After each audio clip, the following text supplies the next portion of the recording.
Good morning, everybody. Hello. It is Thursday, November 21st, 2024, and my name is Jennifer Cotton.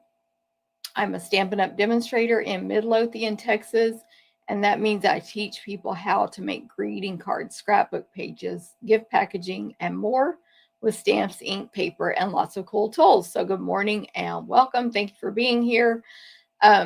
If this is your first time, welcome and thank you. And if you're coming back, thank you very much. I see lots of people here already this morning. Robin, first one here over on YouTube. Good morning, sunshine to you. Seal, good morning. Watching in Pennsylvania. Terry, good morning. Look, my mouse is blocking things. Susan in Florida, good morning to you. Bonnie in Indiana, it's cold and snowy. Ooh, thumbs up and shared. Thank you, Bonnie.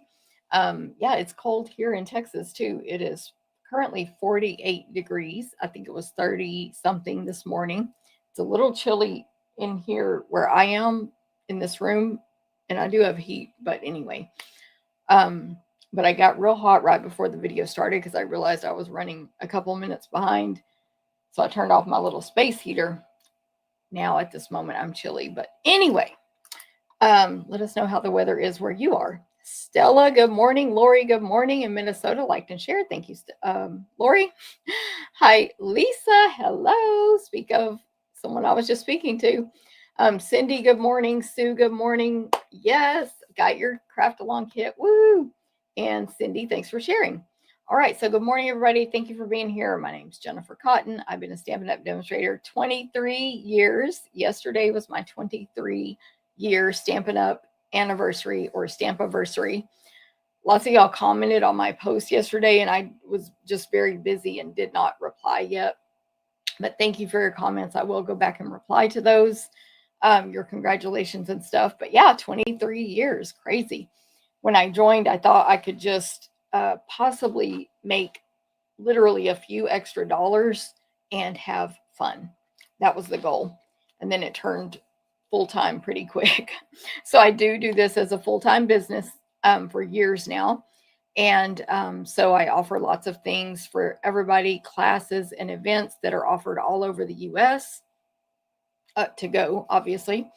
Retreats, cruises, weekly free videos, and more.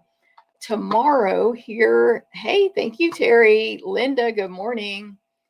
Tomorrow, or no, I don't know what I'm saying. Today, after this video, I will add timestamps in the YouTube video, so you'll be able to skip around to the portion of the video you like or want to see, so to say.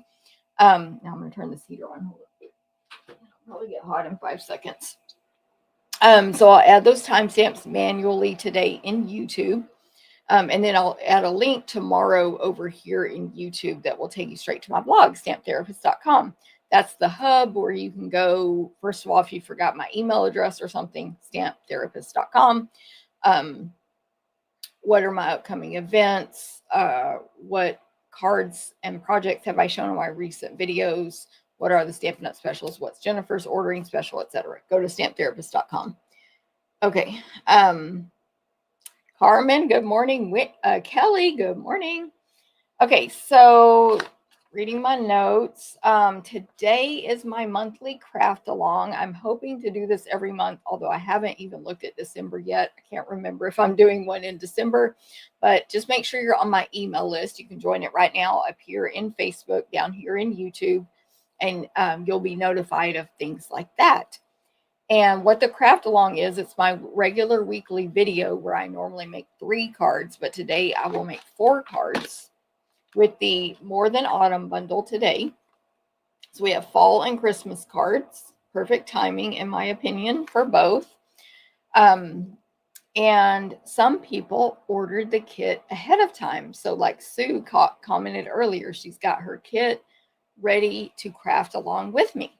Now, on the craft along, of course, you don't really have to craft along. Some people, first of all, the mail, sometimes your kit doesn't arrive in time. But some people actually make them before because I send them the PDF tutorial early. Some people make it with me, and some just watch and relax and then make their projects later. And of course, this video is recorded. So the craft along is awesome. You guys should participate. I think you'll love it. But if you don't participate, or you forget, or you decide you want to after the fact, I always offer it. Here's the info right here after the fact. So after you watch this video today, if you want the projects cut and mailed in a packet similar to this, cut and mailed to you, but there'll be designer paper and ribbon in here as well.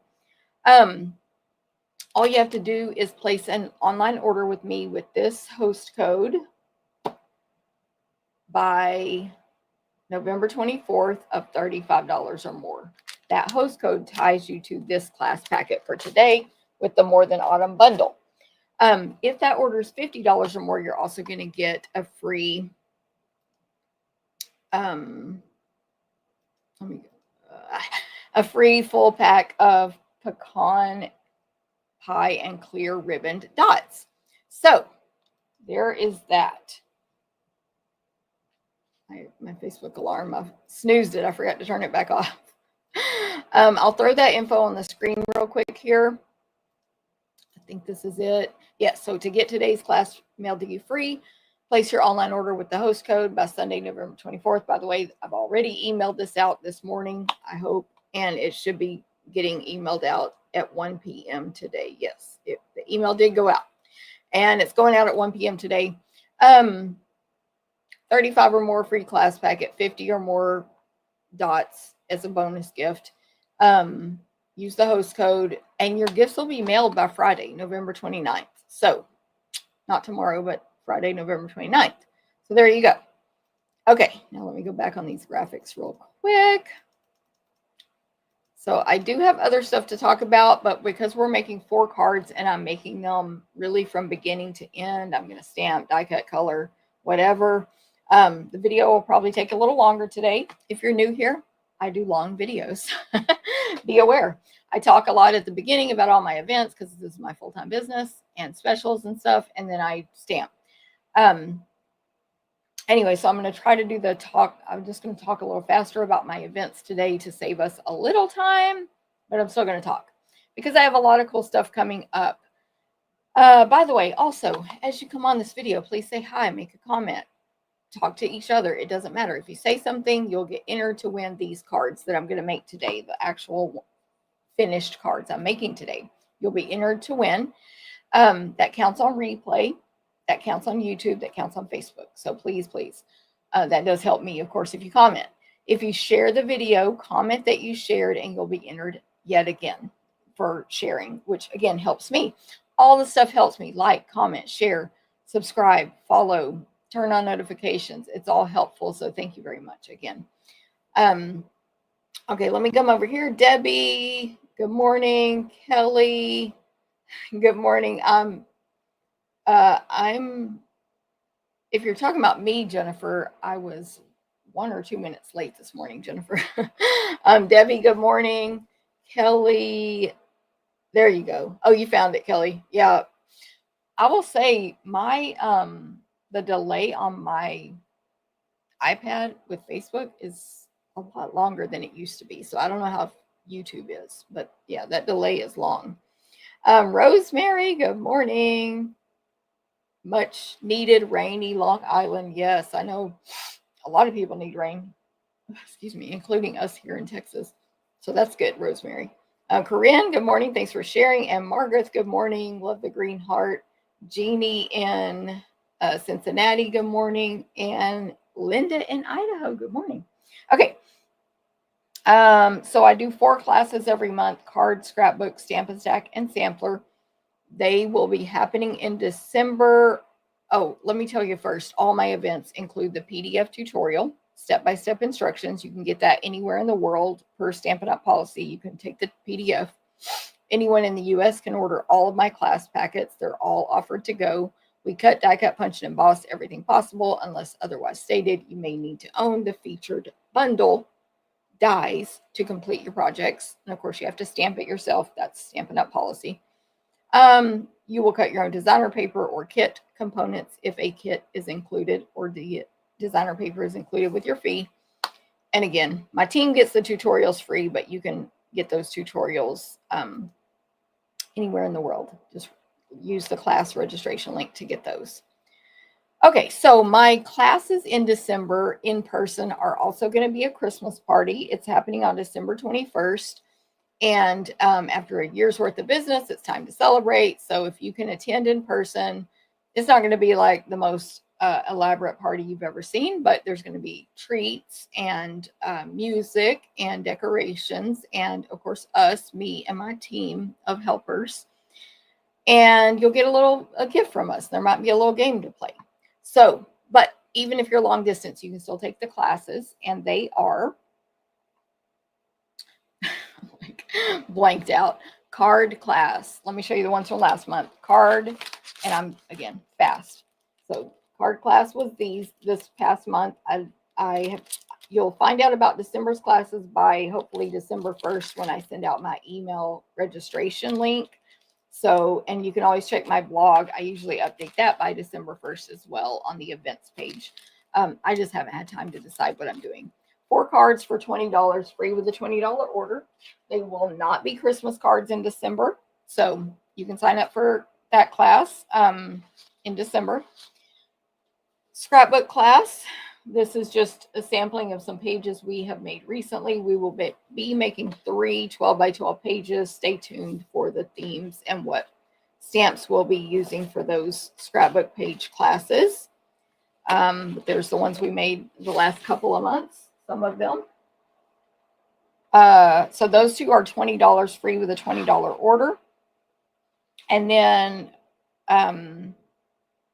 the other 2 are Sampler and Stamp a Stack. They are $35 for club members, $37 for non-club members. They include over $20 in merchandise. You make, like, Sampler is a 12 by 12 piece of art. Here's an example of one.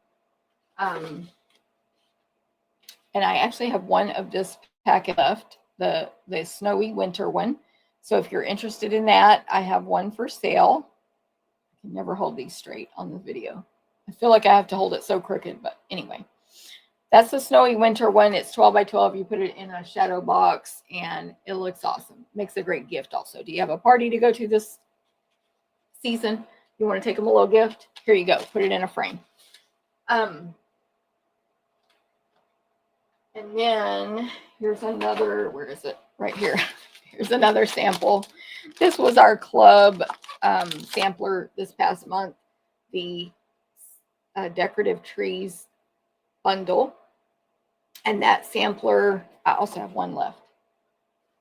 So this is what the packets look like. We cut, die cut, punch, and emboss everything possible.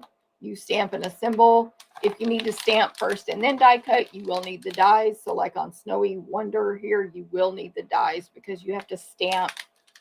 And there's some snowflakes that are sold out. You have to stamp a lot of the little images from the set, obviously, on that one. This one, you really can get away without the dies, but you'll still want the stamps. But anyway, $37. Those are my last 2 on that. And normally it's $35 if you join the club, or $37 if you're not a club member. It includes over 20 in merch, and you we cut, die, punch, and emboss everything. So let me know if you have any questions on those. Then the other class that's just like that, again, these are all in person on December 21st, but you can take them to go, is Stamp a Stack. That will be 8 cards, 4 designs, 2 of each, using one bundle, not Christmas. I don't know what it is yet because I just don't know. And same pricing. Join the club. Join these clubs or register for these classes by December 15th. And then they'll be mailed like on December 23rd if you take it to go. Any questions on that, just let me know. But that's all coming up. So actually, you can join the club now. You can always join the club at any time because that link is always the same link. It's always open, but the class registration links are not out yet. Okay, I've been telling y'all about this rustic Christmas class, and then we had our deadline pass. I'm going to point the camera down for this one real quick. Hey, Charlotte, good morning. Thank you, Jeannie. Denise in Colorado, good morning. Thanks for sharing. Rita, good morning. Linda, yes. Okay. Good sneak peek of that one. Rustic Christmas, you're going to make 12 cards, 4 designs, 3 of each. Had to do the math. This class deadline passed, but I have 2 available. This is Landa's kit, so this is what it's going to look like. It's going to come in this box. It's going to have druzy. It's going to have the cherry cobbler and gold satin ribbon. And then this kit, which is the rustic Christmas countdown kit. All the supplies needed to make the 12 cards, half designed by Alejandra Gomez, half by Jennifer Cotton. That's me. Piece of scrap in here to stamp or to die cut tags from. You will want to own the Greetings of the Season bundle to complete these 12 cards. Here they are. As you saw, hopefully we've embossed everything and we've die cut anything unrelated to the Greetings of the Season bundle. Sorry, you see a lot of reflection in that plastic. There's embossing there as well. Anyway, it's embossed. Just trust me. So all you have to do is die cut out the Greetings of the Season tags and stamp and then assemble with our instructions. 12 cards. Beautiful. I have 2 left. Only 2 available. So last chance. The link actually should still work if you want to use it, or contact me and I'll send you the link. Okay, camera back up for now. Where is it? I'm like, where is it? Okay, so there's that. And then, excuse me, bingo is coming up on Zoom. You will get to have fun, hang out with me and some other cool crafters on Zoom. You'll make at least 4 projects. I've designed 2 of them. They will be gift card holders and tags. These 2 are gift card holders. I really like them a lot. And using Decorative Trees bundle. And let me see my notes. You need to register by December 1st. It will get mailed by December 6th. And bingo is happening on December 12th. Okay? So it's on Zoom. It's at 6:30 p.m. Central. Anyone in the U.S. can join. You can also, of course, like all my classes, purchase the PDF tutorials only in that same link. Here's the bundle we'll be using, Decorative Trees bundle. And here's the sneak peek of 2. Now, these are gift card holders, so they're basically fun folds, but I'm not going to open them up and show you because, like, you got to take the class. Of course, the class is going to include your PDF tutorial and all that. I just love how that green card turned out. It's very Grinchy, which is my favorite Christmas movie, The Grinch. But anyway, and yeah, there's that class sneak peek. So that link will be in the 1 p.m. email today, along with the Alejandra class, Rustic Christmas cards. And also links will be in there for my upcoming retreats and crafting cruise. So make sure you're on that email. Join the email list right now, up here or down here in the video description, depending on which service you're on. We have in-person retreats coming up with my retreat partner, April McCright, March. I'm going to look for the exact date, March 27 through 30, 2025, August 7 through 10, 2025 in Temple, Texas. And those will be offered to go when it gets closer. And then the crafting cruise is coming up as well in January 2025 or January 2026. You can register for both right now. You'll get lots of gifts. You'll get a shirt. You'll get to meet all these cool people, swap, bag, food, mingling, half a table, class tables, etc. So lots of fun there. As you can see, I do this as a full-time business, hardcore. So if y'all have any questions, let me know. And hey, Pam, good morning to you. Martha, good morning. Susan, thanks for sharing. Okay. So I did my events real quick this time, but you get the gist. I offer a lot of stuff. Join the email list. And of course, just contact me if you want more info on those. Specials, there's not a specific Stampin' Up! Special going on right now. But of course, I always have a special for you. But there is kind of a special. So yeah, a couple of days ago, shoot, I don't even remember now. Monday or Tuesday, we demonstrators got to see the new mini catalog, new online exclusives. Well, we saw the mini catalog before that, but anyway, we got to order all this Monday or Tuesday. New mini catalog, new online exclusives, and what was the third thing? The new celebration items that you can get free with a $50 purchase. So, this reminds me of something I need to do. I have placed an order for those, some of those. I had to limit myself because there's so much to pick from and it's all good. And that order will be here today because I paid expedited shipping. I did also order catalogs. So if you're my local customers, you can pick up the catalogs from me once I get them in and get them the stickers on them and get them out in my tub. But you'll make sure you check with me first to make sure they're out there. And as far as catalogs for my long distance customers, I'm going to set up a survey. I just wrote a note again, even though it's on my to-do list. I just saw something I forgot to do for this video. Anyway, I'm going to set up a survey so you can let me know if you need a catalog, because I know half my customers are also demonstrators. Like I know, but I don't know. And a lot of people get their catalogs from other people. So anyway, of course, that costs money to send those catalogs out. So I only want to send it to those who really need it. So I'll be setting up a survey for that and emailing it out, hopefully. But it's the spring mini catalog and the celebration brochure. Celebration this year is a free gift with every $60 spent, no limit. And we have a couple of $120 gifts as well. As a demonstrator, we get that all right now. We get it all right now. So I placed my order the other day to come today. So probably Tuesday. It'll be here Thursday. And I got free celebration items with every $60 I spent. So that was awesome.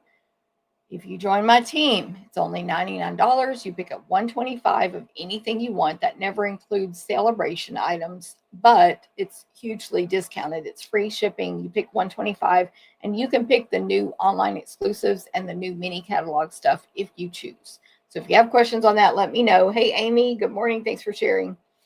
And then when you place your next order with your 20% minimum discount, you will get celebration items and you can order the rest of the new stuff. So it's a great deal. If you have any questions, let me know. Now, I want to remind y'all that today's cards are going to be the craft along. So thank you guys to everyone. Thank you. If you ordered the craft along already, I know Susan's here. Let me see if I've seen anyone else. I think Linda's here. Carmen's here. And what I mean by here is in attendance, watching the video. I can't remember if I saw any of the others of you here. If you are here, please shout out yourself. Feel free. So many people ordered it ahead of time and they already have the kits, hopefully, if the post office did us right, in hand to make these cards, which the kit looks something like this, but they got like designer paper and other things with their kit as well. But if you missed out on that opportunity, you can still get it. So here is the picture. You can get this class from today mailed to you for free shipping on the mailing of the kit. If you place an online order of $35 or more by Sunday, November 24th with this host code. Of course, I'll be emailing this out. So just make sure you sign up for the email newsletter. $50 or more, you also get the pecan pie and clear ribboned dots. Order by Sunday. The kit will go out by Monday, November 29th. And of course, if you're like, I don't know if I like the cards, you're fixing to see all four of them. Fixing to see. I love that. So that is the cards I'm going to be making today. And yeah, so if you still have a chance to earn that class packet. Now, I don't know what, I went crazy this morning and forgot to do some things, but whatever, it's fine. I forgot to pull the designer paper I need to cut for this video, but it's right behind me. It'll be fine. Okay, I'm going to put the camera down. Thank you for your attention. Pointing the camera down. And I've just got a couple of things down there. I want to remind you of my other ordering special. So I still, even though you can get today's class free with an online order, I have a separate ordering special with a different host code that you can earn with your online orders in November. So until the November 30th for this one. These are the 4 cards. I made them on a previous video, so you can go check that out to see, you know, what all was involved in making these cards. And it's the Winterly Treetops bundle. And now let me put up this graphic. With an order of $25 or more with this different host code by the end of November, you get this class packet mailed to you free in December.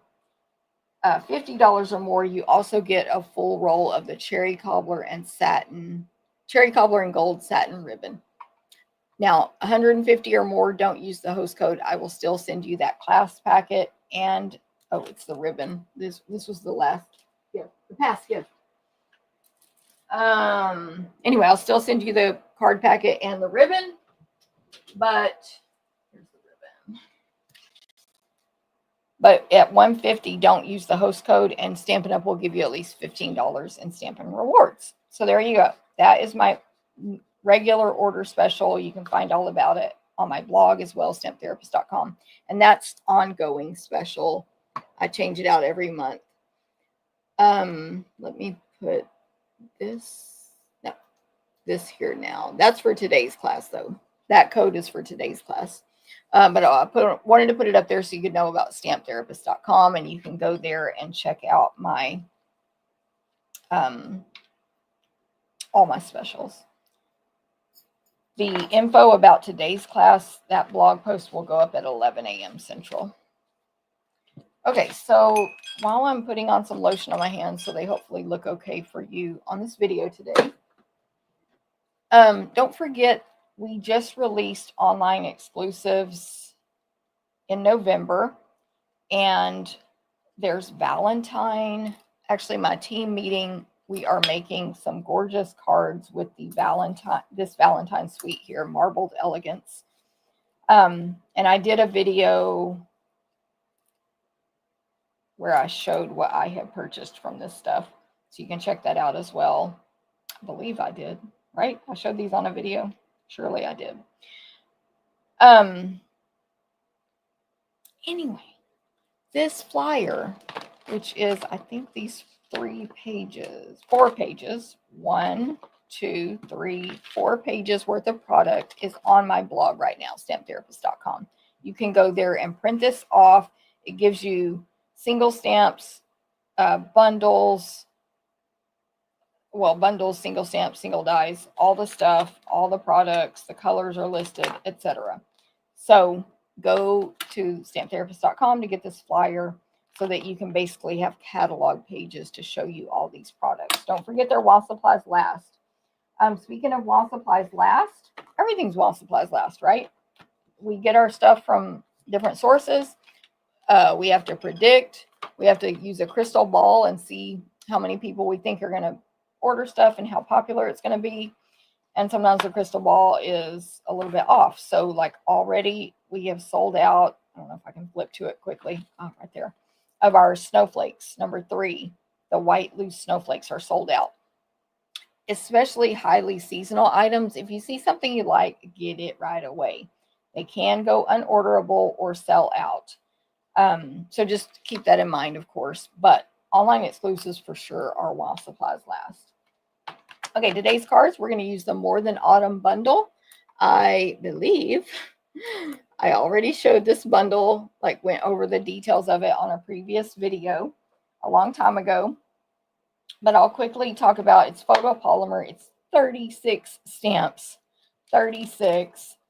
I think they are, yeah, they're pretty much actual size right here on the front of the case. So it's all these words you can mix and match to make phrases for the fall and um, uh, Christmas, I guess. Fall, winter, Christmas. And then there's like a to go, basically Starbucks cup with the wrap that goes around it to protect your hand. There's an image of that, and these are outline images so you can color them in. There's whipped cream to go on top. There's a donut that from the top view, so you see the hole and everything, that has icing drawn on it and straight line sprinkles drawn on it.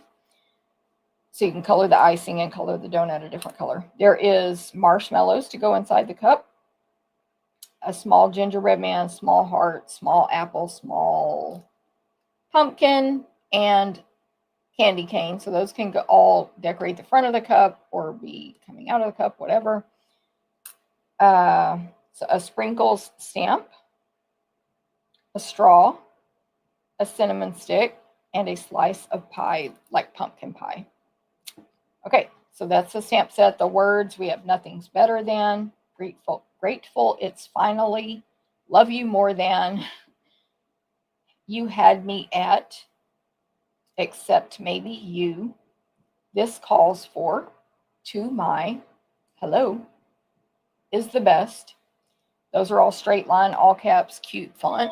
And then cursive, I knew my phone was going to ring because I forgot to take it out of the room. One of the three things I forgot this morning. Anyway, the cursive words. Oh wait, there's another straight one. You are the, and then there's the ampersand sign. Then these cute cursive words are pumpkin, season, fall, apple, donuts, autumn, eggnog, hot cocoa. I think is one word, I guess. Hot cocoa, peppermint, cider, pie, spice. So very versatile set. Then the dies, you can die cut out all the stamped images. You can die cut out not the stamped words, but these are individual words you can cut out. Nothing's better than. It's like a whole sentence there on 2 lines. Nothing's better on top. I mean, nothing's on top better than on bottom. Season, spice, hot, apple, pumpkin, and cocoa. And then there's little bitty words, 2 different ones that are slightly curved that can go on your coffee cup. One says coffee, one says latte. I think that's pretty much it. So you can cut out. Oh, and there's a single leaf, but it's kind of weird.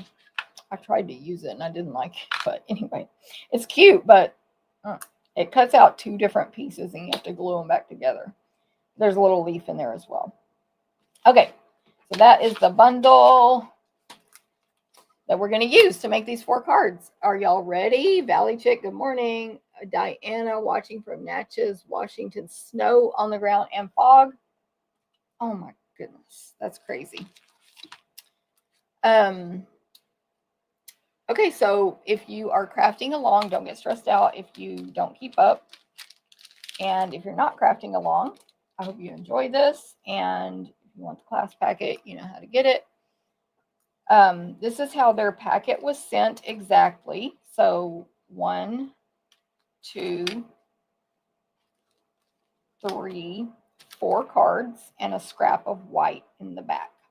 That scrap of white is for this. They also received a PDF tutorial emailed out already, which you can purchase, by the way. It's on my blog right now, stamptherapist.com. You can purchase just the tutorial. I want to show you how my tutorials look. So I always try to stamp out the pieces to make sure whatever scrap we give you is going to work. And then I put a picture of that in the instructions. I do have a tip here. Stamp all of these images in black first, loosely cut apart and die cut out before starting the projects. Now, I did not do that. That's a tip if you're doing this at home on your own. And then one of them is hand cut out. This little sleeve right here is hand cut out. Ignore the fact that this is 2 pieces of paper.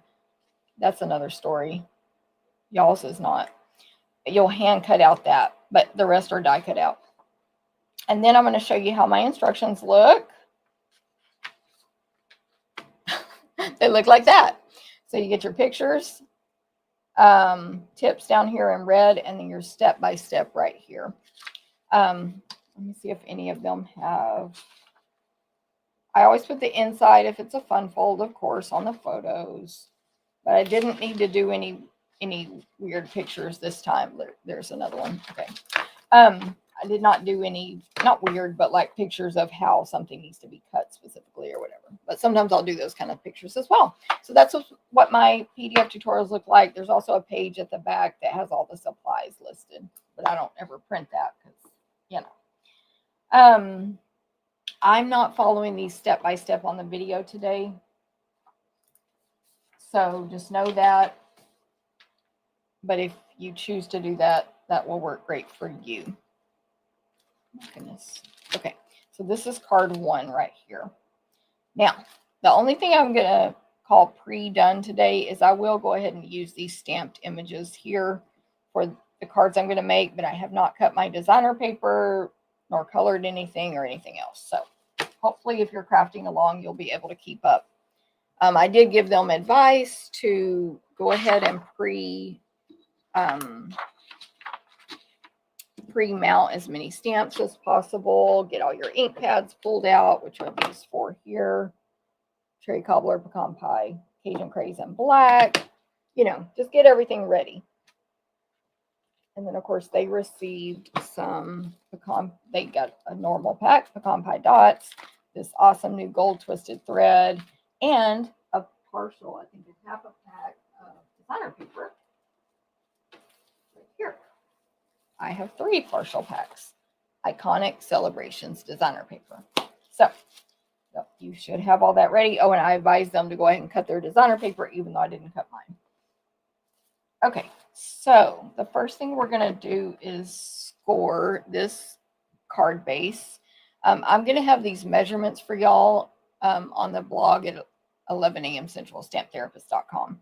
But this is a different size card base, and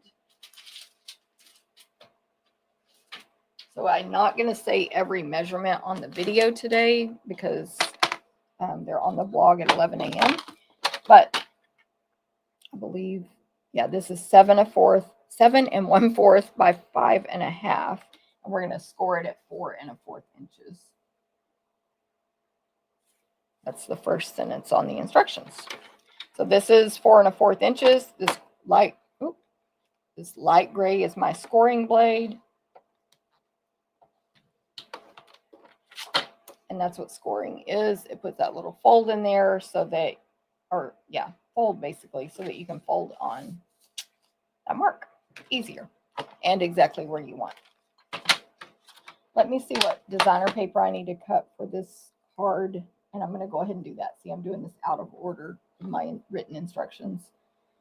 This is our paper trimmer, by the way, which is amazing. Scoring blade, cutting blade, you can use either one without it interfering with the other. The arm goes out to over 17 inches.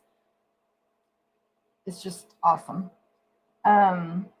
Okay, so we have on this card a piece of designer paper.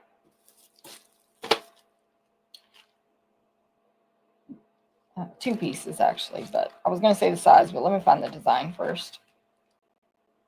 I'm looking for the red with the little, this one. Got those cute trees on the back. So this design is Cherry Cobbler. This is the Iconic Celebrations. I showed this on a previous online exclusives video. It's 6 by 6. It's Cherry Cobbler with white drawn 3 leaf images, single, and 3 berry images, single. So leaf, berry, little pattern there of that. And then the other one that I'm using is, see if this is wide enough. Yes. Candy canes. So it's a very light reddish background. So like a pink background with tiny candy canes drawn all over it. I'm reading the colors. Yeah, they only list Cherry Cobbler. So it's just a really light, it's like pink. Okay, so let me read my instructions here on the cut the front left DSP to 2 3/4 by 5 1/4. So I'm going to go 2 3/4 first, so that I'll have a big chunk of paper left over for anything I want later. So I cut 2 3/4, and now I'm going to cut 5 1/4, or cut it at.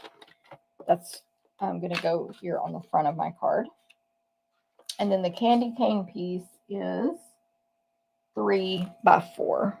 So I have a scrap here that's already 3 inches, but I would cut I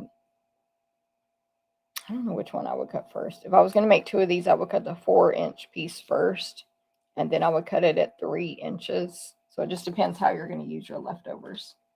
Okay, and I think that's all the designer paper I have to cut for this card. Hey, GN, thanks for sharing. Good morning. GN, I think you're crafting along, yes? No? Oh, no, it's another G name. Sorry. Okay. Don't forget to comment on this video just to get a chance to win these cards I'm making today. Even though it's a craft along, you can still have a chance to win them. Oh, I do need my paper cutter one more time. Okay, by the way, I forgot to mention every single card today is a fun fold. They're all fun folds. So obviously with this, when you fold this, it's going to be portrait. After you score it 4 1/4 and you fold it in half, the shorter part will be the front left and the longer part will be the back of the card. Then you have this 4 by 4 square. I'm sorry, 4 1/4 by 4 1/4 square of cherry cobbler cardstock, 4 1/4. You need to score any side at 1 inch. 1 inch.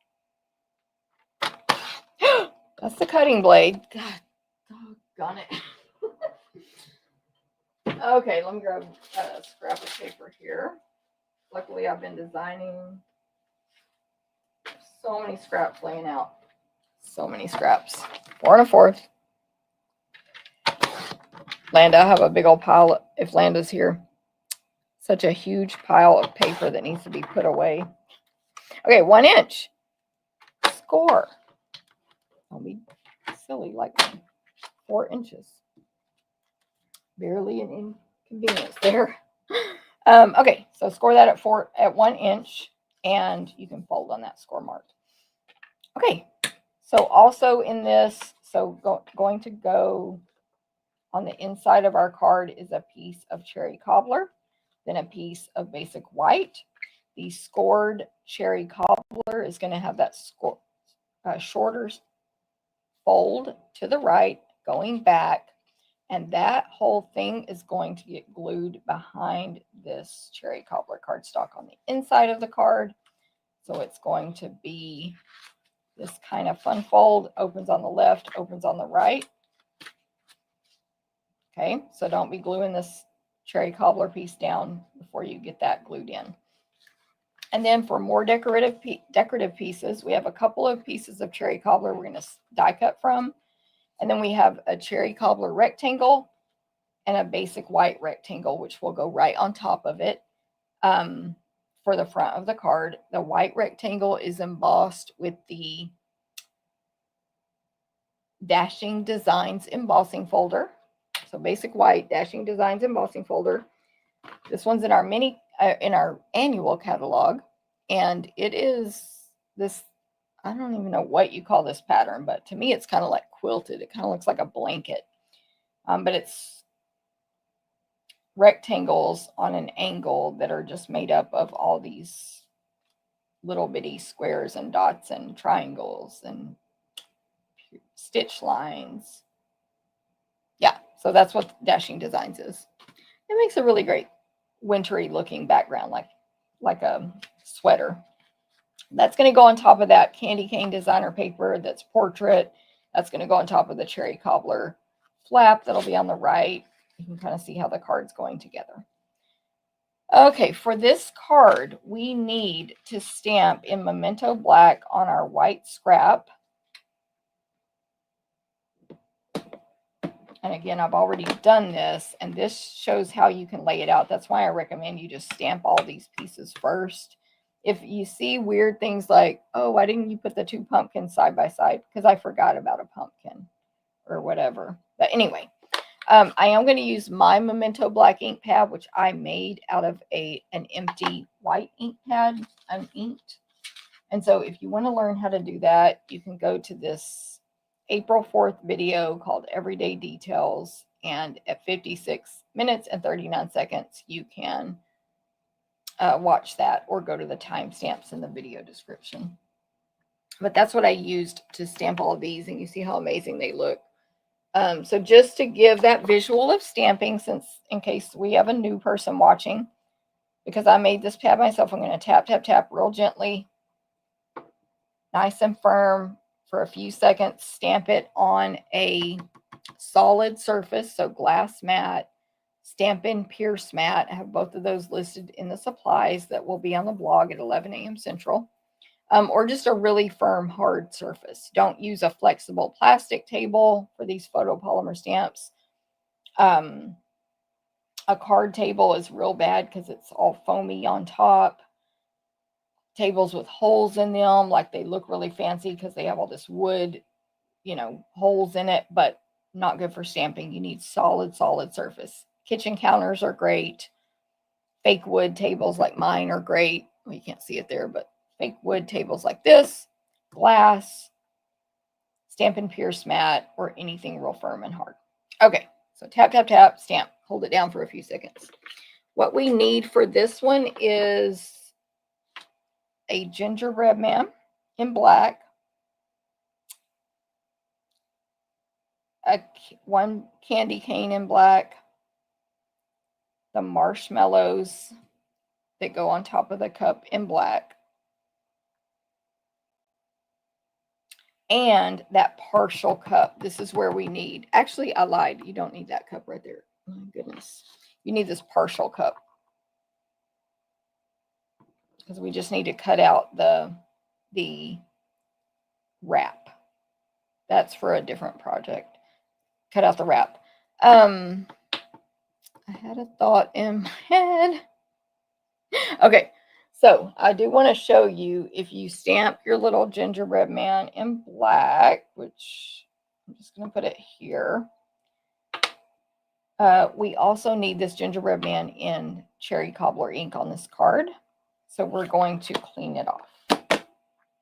And grab my chamois. One of the things I meant to do for the video was wet this other chamois that comes with the Glass Mat Studio and re-wet this chamois, which has dried out on the corners. I don't know if y'all can see how hard that is, but it's still a little wet in the center here. So let me clean off my table. And then this is the chamois. You can just wet it, squeeze it out, like run water in it to wash out all the old ink. And then you're good to go to clean your stamps again. And I need that clean so I can do cherry cobbler. Okay. I feel like I'm all over the place today. How am I doing? After you stamp your images, I just recommend that you loosely hand cut them apart. Still forgot something. From a big sheet like this. Loosely cut them apart. Now, the cup, black ink. I need a cherry cobbler cup. So I'm going to stamp the cup on the larger scrap of cherry cobbler cardstock in Memento black ink. Now it's all stamped. Okay, so loosely cut apart what you're about to die cut out. So I'm going to die cut out the marshmallows, one gingerbread man,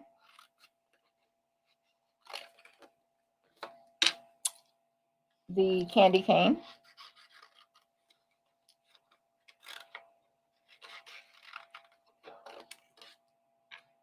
I'm looking at my sample over here. I think that's it. I'm going to, of course, die cut out this cup, but that's the only thing I'm stamping on that color paper, this cherry cobbler cup. And I'm going to hand cut out this. So I'm going to loosely cut around it just to make it more manageable. So what I did was stamp the to-go coffee cup down at the bottom, just because I don't need to waste that paper, down toward the bottom of my white scrap. So the bottom portion of the cup did not get stamped. I hung it off the edge because I want to put this white wrap on top of this cherry cobbler cup.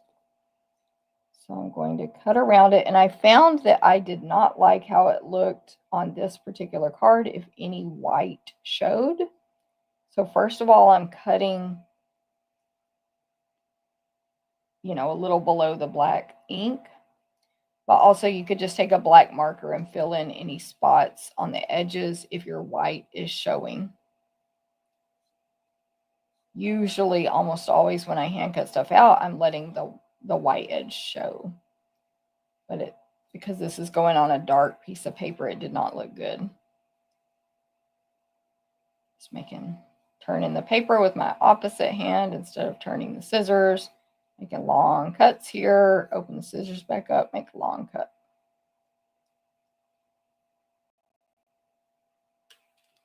So there's our little coffee cup wrap. These need to get die cut out. And then this scrap, this skinnier scrap of cherry cobbler is to die cut out the words "nothing's better than." Now I'm going to recommend you grab a dryer sheet. If you have one on hand, an unscented dryer sheet for "nothing's better than." I'm just going to cut a little portion of this dryer sheet. You can see I've been designing, that's from designing bingo right there on that dryer sheet.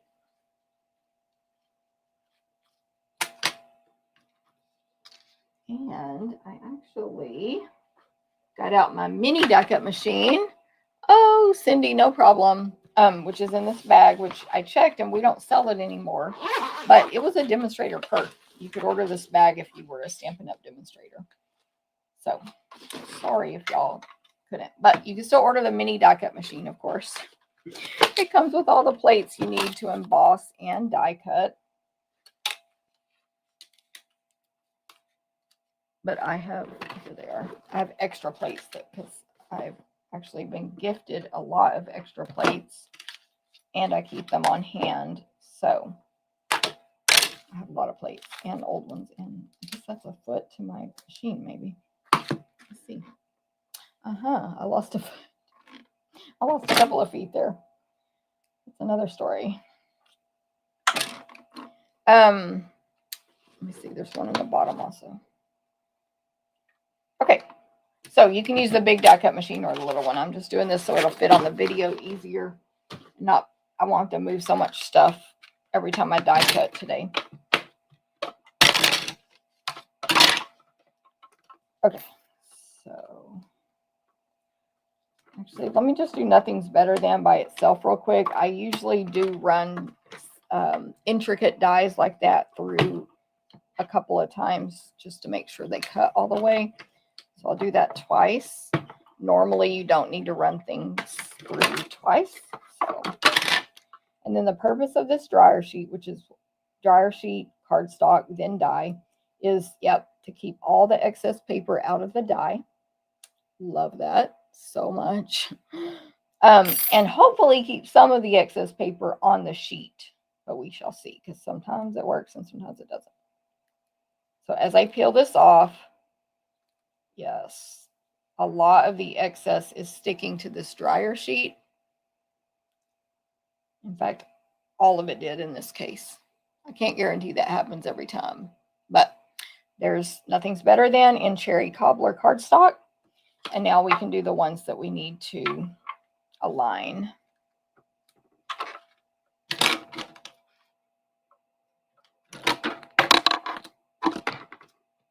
And I'm going to grab my tape. I'm going to be, maybe, where did I put it? I was going to say I'm going to be nervous that these might move around. Oh, here it is. I hardly ever use this Post-it tape just because I just run the dies through, but I'm going to use this today. It's called Post-it tape. It's in my Amazon store. And that is to hopefully keep the dies from shifting around. You'll see.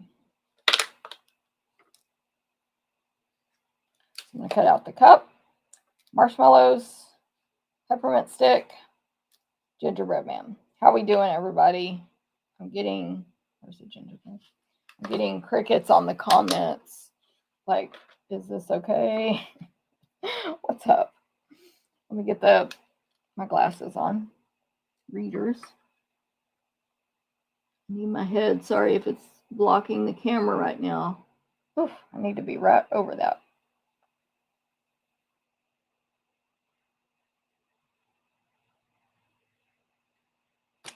So that's how you tape things down. You can also use sticky notes or washi tape, or you may have some other kind of repositionable tape that will work as well.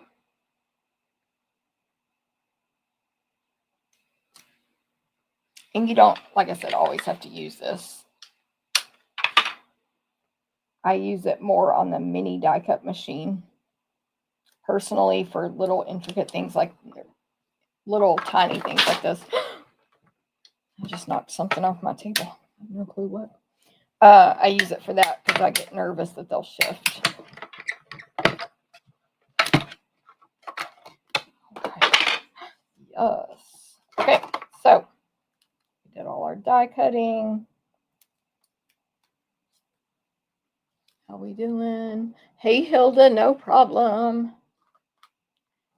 I got out a magnetic sheet like I use in my classes over here on the side of the table to, oh, you can see it right there, to stick my dies on today because I knew I'd be messing with a lot of dies and I didn't want to be putting them in and out of the packet repeatedly today to save y'all time and me, save us time. So yeah, I got that.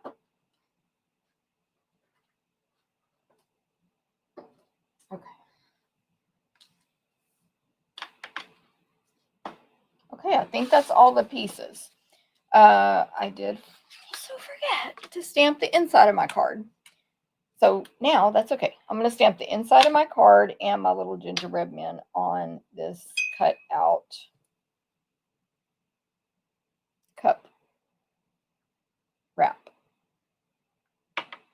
Okay, inside this card, the front is going to say nothing's better than, and I'm going to put hot cocoa season. So that is 2 stamps. Hot cocoa is a stamp and season is a stamp. They're both the cursive. I'm going to use cherry cobbler ink. And I'm going to place hot cocoa first toward the top, but at least a good inch from the top center. Cherry cobbler, tap, tap, tap, don't press hard. Tap, tap, tap, tap, tap, tap. Hold it down firm for a few seconds. And then season is right below hot cocoa centered. And I'm air quoting that because whatever, you don't have to be perfect. My S is actually touching the words above, but it does not have to. Okay, and then for the gingerbread man, I recommend, we're going to stamp it in cherry cobbler. I recommend you stamp 3 on here, 1 in the center, and then 1 to the right and left, kind of like their hands can be touching, of course. And you will go off the edges and have some ink on your surface, your stamping surface.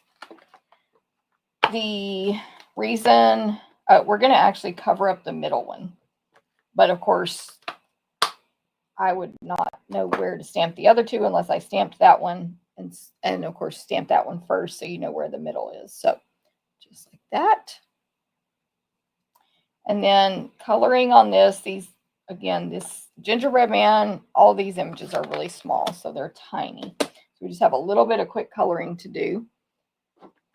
I've got for gingerbread, I'm going to use pecan pie blends, and I'm going to use dark cherry cobbler for the candy cane. So I will use the fine point for the candy cane, and obviously I'm using dark, and obviously just every other stripe here will be cobbler. So that's simple. It's just tiny. I've got my readers on, being as careful as I can to stay inside the lines. And then the gingerbread man, I'm going to use dark. These are alcohol markers. They're called Stampin' Blends. They're alcohol. We stamped in water-based ink, which is the memento is water-based. So it won't mix with this alcohol.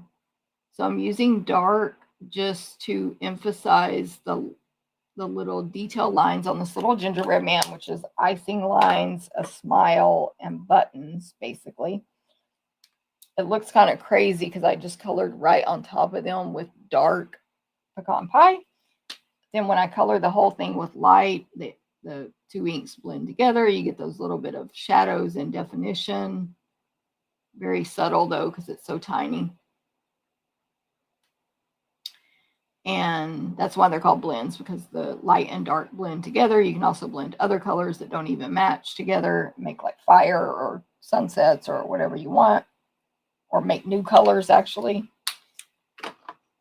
And again, alcohol based, so they're going to bleed through and they need to be used with water-based ink. Okay, there we go. Now, Dana, good morning. Okay, so let's put this card together. I'm going to do the inside part first so I don't forget and mess something up. We're going to put attach hot cocoa season to the cherry cobbler cardstock. Just looking for my adhesive. There she is. Stampin' Seal. Hot cocoa season, which is like a 3 3/4 by 5, I think, white, going on this cherry cobbler, but I'll have all those measurements 11 a.m. Central on the blog, stamptherapist.com. Okay, now, again, see, I was about to glue this inside, but no, do not do that. So you have hot cocoa season facing you, it's portrait. On the right side of that piece, on the back, is where this flap goes on this 4 4 1/4 inch square, which we scored at 1 inch and folded back away from us on the right side. So I'm going to put adhesive on, if it's facing, the 4 1/4 is facing me, and I folded the flap away from me on that back side of that flap. I put adhesive, Stampin' Seal, and I'm just going to center this rectangle on the right side, like center it top to bottom on the right side of the rectangle that says hot cocoa, and now squeeze and close it and glue that to the back. Now this can go inside my card. Of course, I'm going to place extra adhesive on top of the flap portion that's glued there, flap, so that it stays put.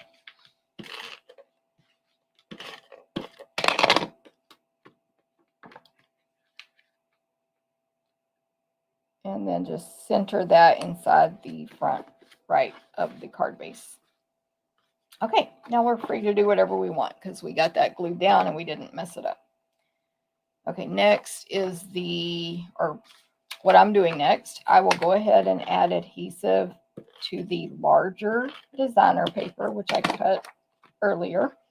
And that goes on this front left flap of basic white card base. There will be about an 1/8 inch border on that. My designer paper with the candy canes goes on the front right flap, which is cherry cobbler.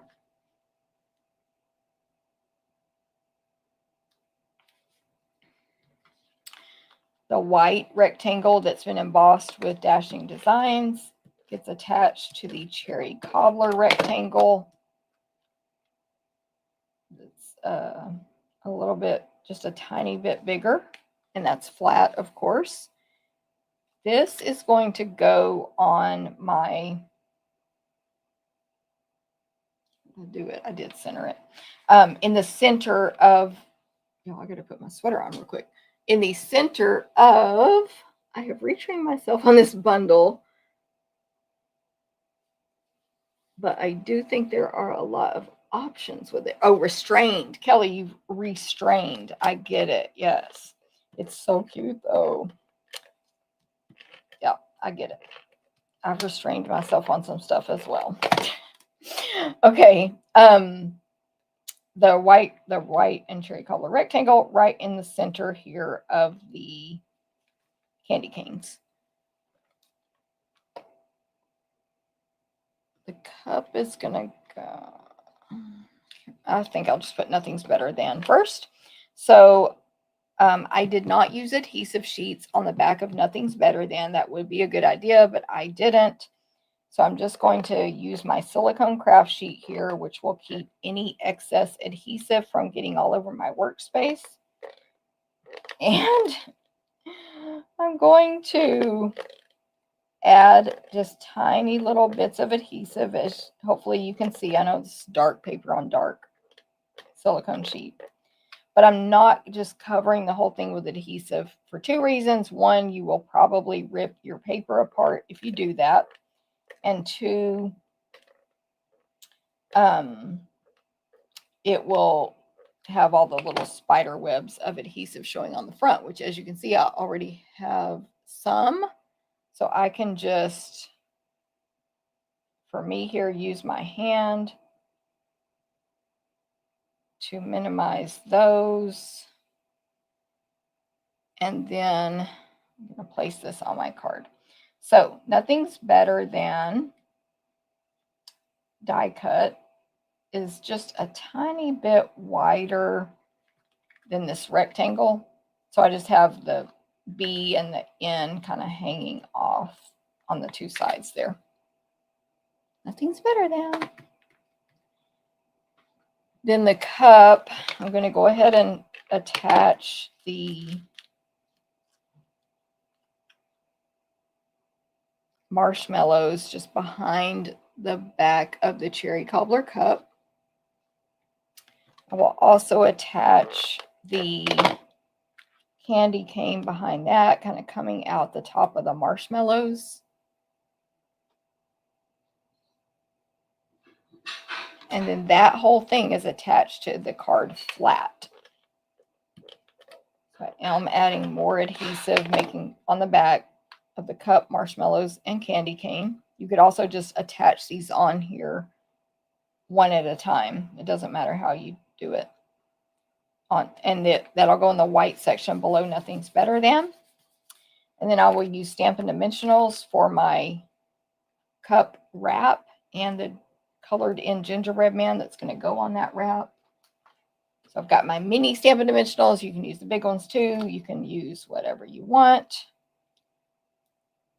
So I'll put a couple on the wrap and one on the gingerbread man.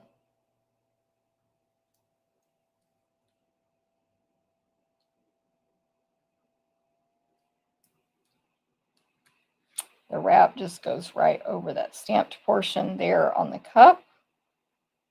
Gingerbread man's going to go right on top of the other one that's cherry cobbler. So cute. In the middle. And then to finish this card off, we need some twine and gems, but you can see how it's coming together like that. I'm going to grab the tweezers right here. So these are the reverse tweezers from the Embossing Editions toolkit, but also we have reverse tweezers in, let me start over. These are the reverse tweezers from the Embossing Editions toolkit. If you don't have that, you can also find some on Amazon, but don't say I told you. Okay, reverse tweezers though, they're going to help you tie bows like this. So what we're going to do is on this front left flap, wrap this gold, I'm forgetting what it's called, thread, this gold thread around the front left flap 3 times. Make it look kind of cute there, but you can still adjust it after you do all this as well. Okay, and then I want to tie a bow in this toward the top, but you could put it middle or lower, and you can also just pull all of this thread up or down when you're finished. Okay, what the tweezers are for is when you have this plus sign where you ask your friend, can you hold that with your finger? This is the finger. You pinch where the cross is, where they intertwined, the two pieces of string. And now your hands are free to tie your bow. So I'm going to flip this upside down and tie a bow, a normal bow. I like to make sure I pull this, especially for twine, pretty tight before I remove the tweezers, and then tighten it even more so that you don't accidentally untie it before you even finish.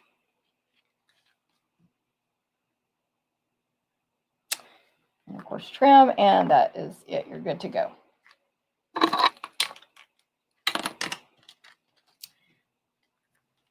And then I do want this more to the left so that it shows when the card is closed, so it's very easy to slide over.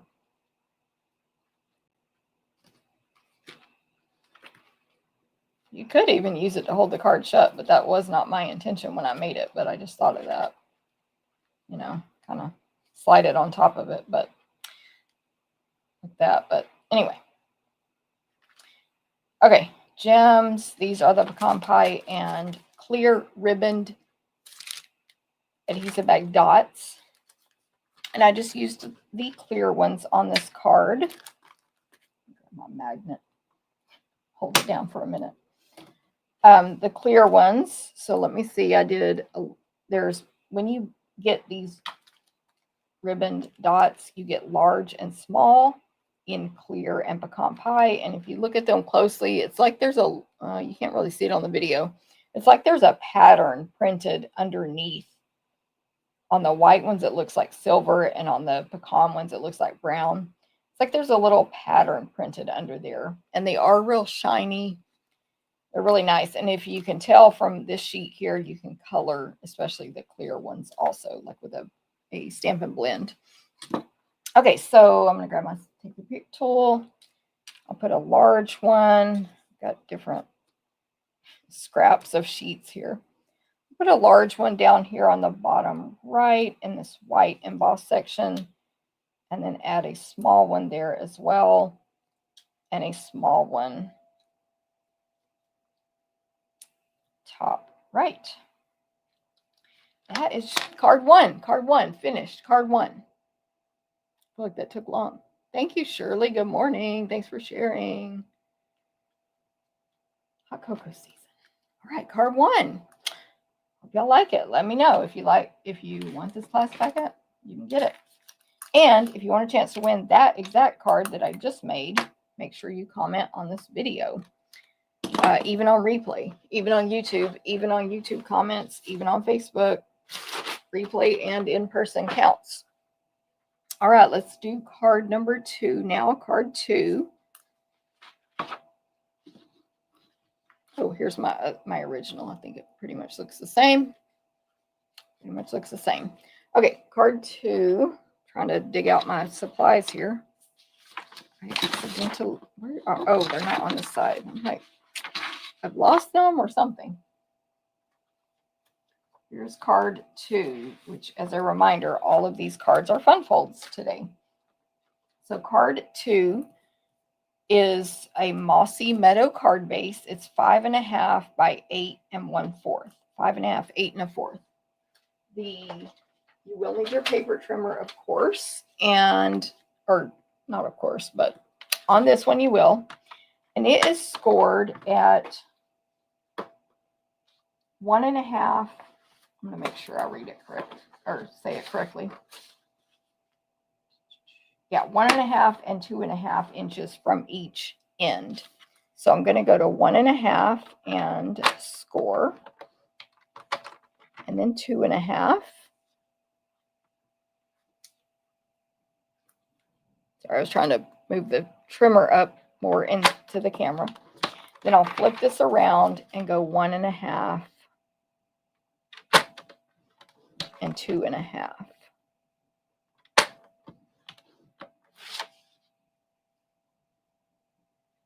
Let me go ahead and cut my designer paper while I'm here. So we're going to have 2 pieces of it's like this right here, like fireworks. It's crumb cake or pecan pie, light pecan pie, and crumb cake, like starburst all over it. Overlapping each other. They're just probably 1.5 inches for the biggest one, and some are a little bit smaller than that. Some are lighter, some are darker. And then the other design we're using is this awesome plaid. It is this one here, actually, but I think, oh, pretty. Cat just jumped up here. That piece is wide enough. It is this mossy meadow plaid, large mossy meadow stripes or lines going both directions, and then like a very light off-white, off vanilla square between each stripe, and then cherry cobbler lines and thinner mossy meadow lines as well. That's the plaid we're using. And let's cut the 2 strips to 1 3/8 by 5 3/8. So 1, 2, 3.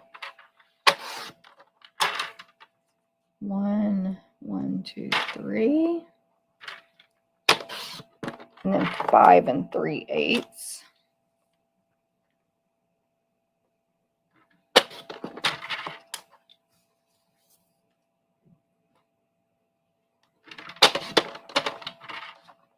Okay, so there's those 2. And then the plaid is 3 inches, which this one is 3. It's probably the half I cut the sample from, by 5 3/8. So they're the same height, just different widths. Okay, let's see if I forgot anything that I need the paper cutter for. Charlotte says, I love that starry paper. It's cute, right? I think it can be used for different occasions. Wow. Brittany is over here trying to be in the video. Okay, so first of all, there's other pieces, but let me show you this card base real quick. Hello? She wants to be held. Say hi. Say hi to everybody. Say hi. Look up. Oh, goodness. The cat. Oh, y'all, she's needy right now. Okay, let me tell you about these other pieces real quick. I'm trying. Let me show y'all real quick. Let me show you. Of course, now she's going to act like she wants down. But she did the thing where she does to me when she wants me to pick her up. She puts her paws up on my shoulder. You need to get down. Let's go. So there you go. Okay, back to stamping. Okay. This card base was scored at 1.5 and 2.5 from each end. And in my instructions, it says fold the 2 innermost score marks away from you, and then the 2 outermost score marks towards you. So once you do that, this is the shape you have. The front of the card, this is portrait, is the skinny, like a little over 3 inches, and then it's tall. You can, of course, use your bone folder to make those folds more, or to make the folds better. And I am really weak at doing that, so my cards always still don't lay flat. But, you know, someone stronger can do that bone foldering better. But that's how your card looks. It is made so that it can stand up on the table like that. This is the front, and then we'll put a piece of paper on the back for our greeting.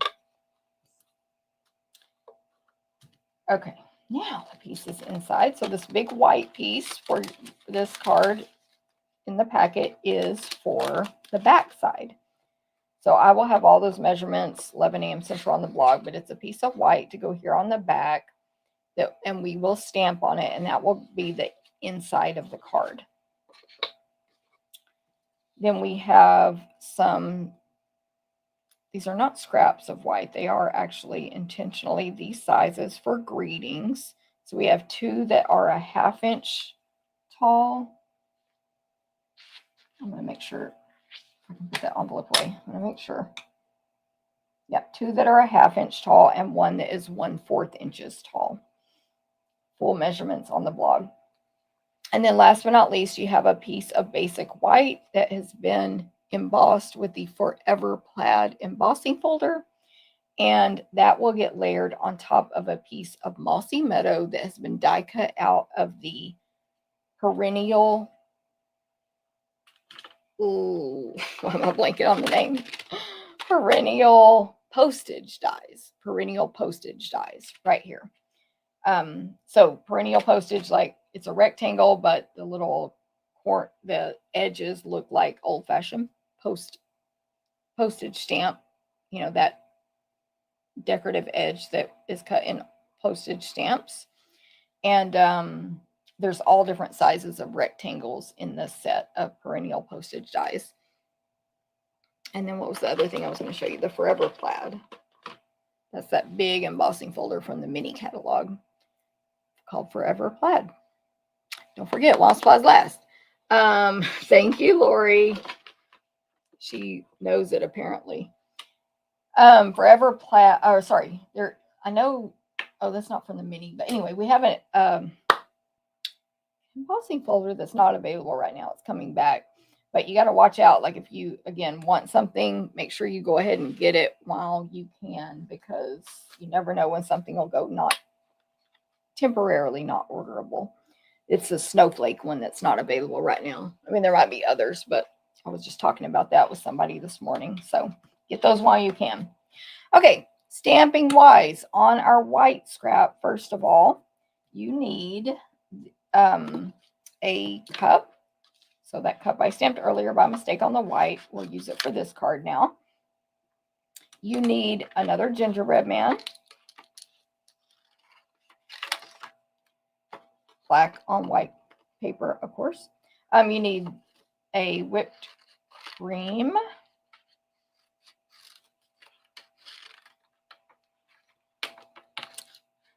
A straw and a cinnamon stick.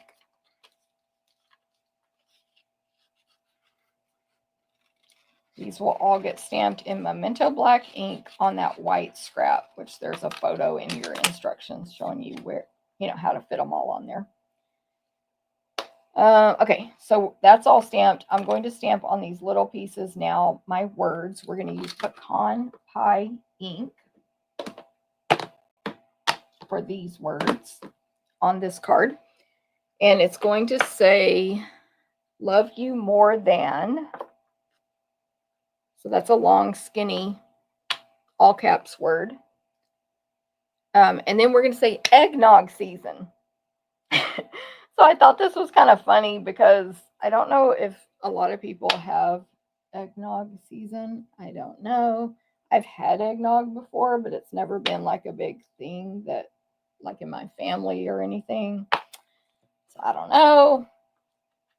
But so to me, the joke is I love you more than something that isn't even a big deal to me. But I'm just being funny. Anyway, pecan pie. But I really wanted to make this eggnog drink because I saw some cute cards with the eggnog color, and that's why I wanted to do it, honestly. So you can make it any season you want. You can change the words, but So I'm going to stamp eggnog in pecan pie on one of my 1/2 inch strips right in the middle. Season on the other right in the middle. And then love you more than is on this 1/4 inch strip, which is, let me clean this off. I forgot I want to. My stamp is on here crooked. I'm going to fix it.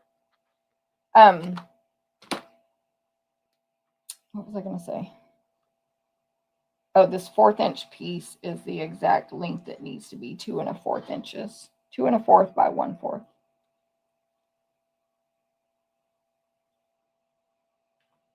Trying to make this, y'all can't even see what I'm doing. I'm trying to mount this stamp straight.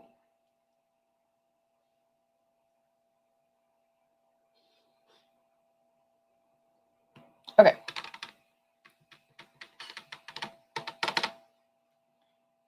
just stamp that on there. Hopefully no problem. Looks a little to the left, but that's a little to the left, but it's fine. It's fine. Okay. Oh, on the back, what I want to stamp, I didn't personally know any words to add to Love You More Than Eggnog Season. Like happy what? So I'm going to, in Memento Black, down in the bottom left-hand corner, I'm going to stamp the cup hanging off the edge and the whipped cream on top again, so it'll be hanging off the edge like that.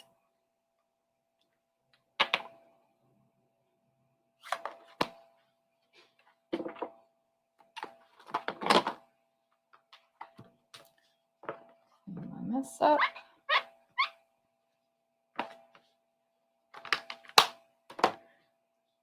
Okay, now die cutting.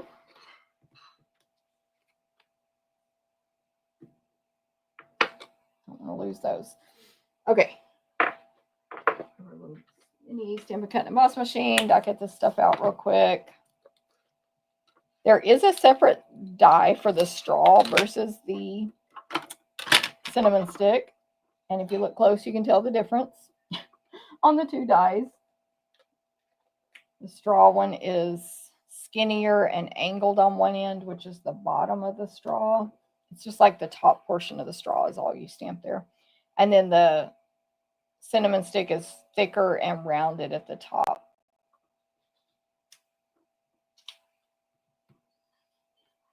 I always like to run my dies in long and skinny if possible. So that's why I have the whipped cream turned that direction.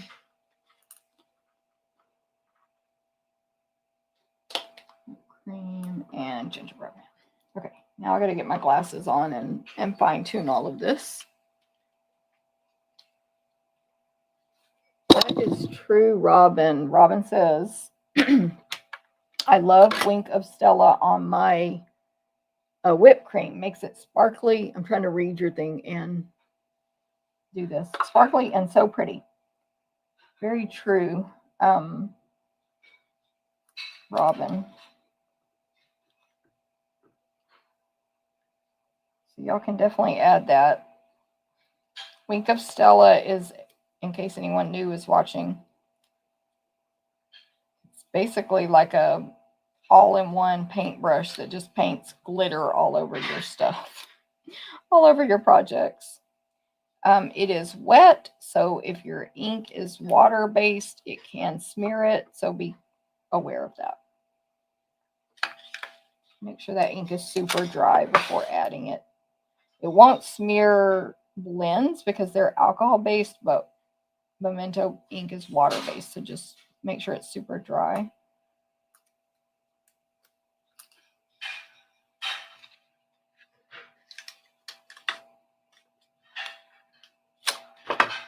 One more to tape down here.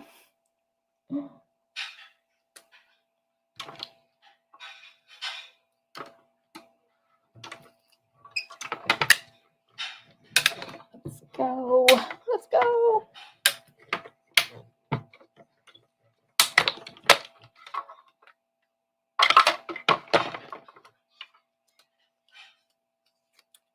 All right. So there's that whipped cream. Imagine it with Wink of Stella all over it, and how sparkly and shiny, or I guess shiny, whatever, how sparkly it would be. I think I got the eggnog coloring idea from Linda Harrell, a sample, a swap Linda Harrell did maybe with our team. Does that sound right, Linda?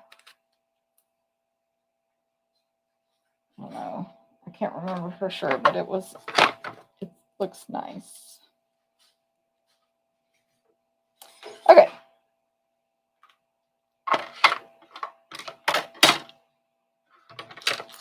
Next is coloring. Okay, so I'm not going to color the whipped cream at all. And I'm not coloring the straw on this one. I just made it be like a black and white straw.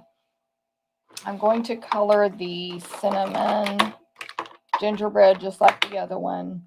And then for the eggnog, I'm using 900, which is our light combo. Light combo.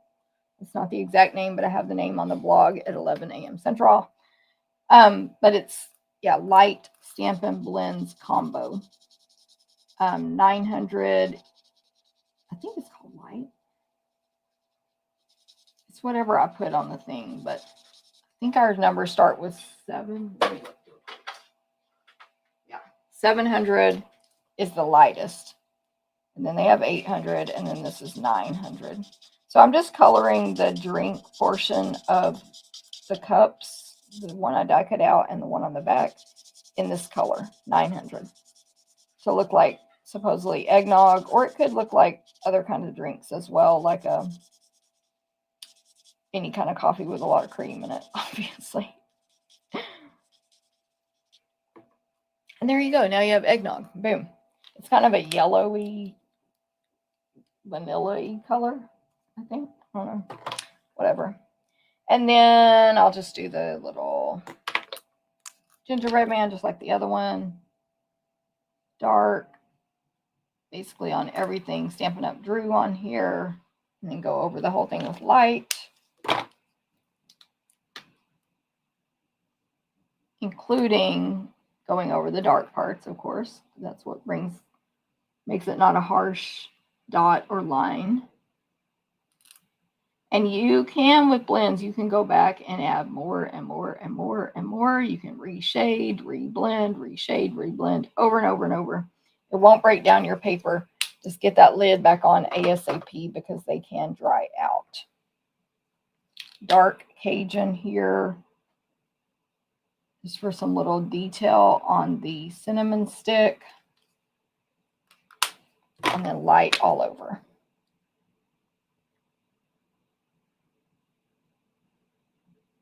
By the way, I like to color after I die cut because I'm always afraid my die will slip and then I'll have to do all the coloring again. It just adds that small challenge of having to hold this tiny piece of paper while you color. So you can weigh your options there, but that's what I recommend. Okay, I think we are... Linda, you said I have colored my eggnog with the vanilla blend. What color is vanilla? I mean, like, what Stampin' Up! Color?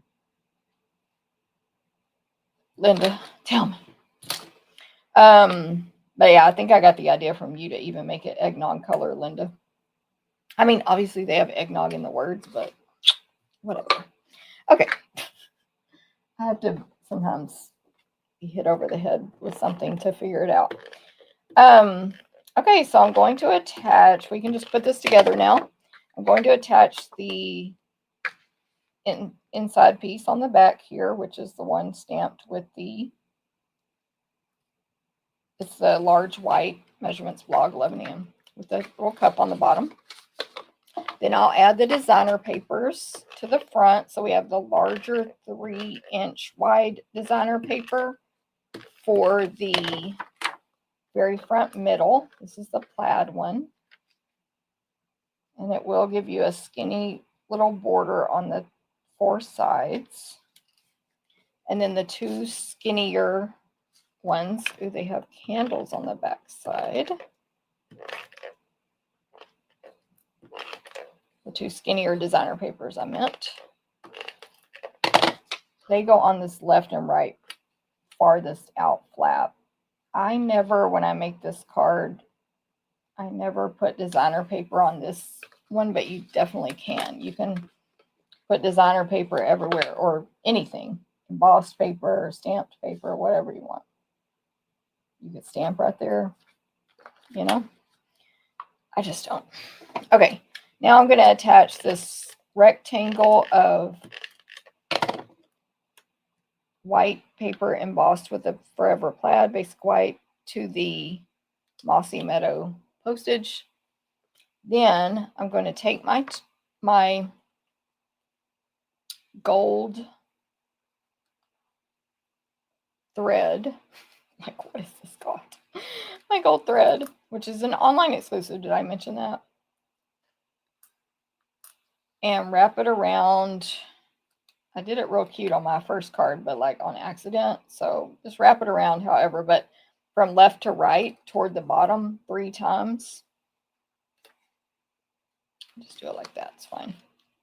But give yourself enough room on the one side to tie a bow.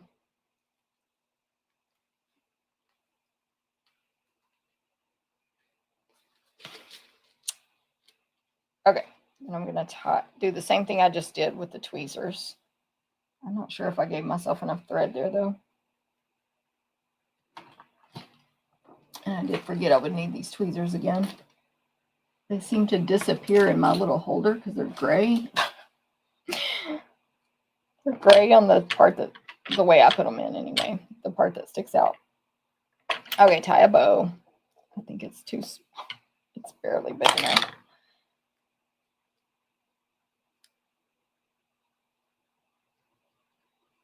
I think I need to, sorry. I have to redo it because I did not leave enough room on this one side.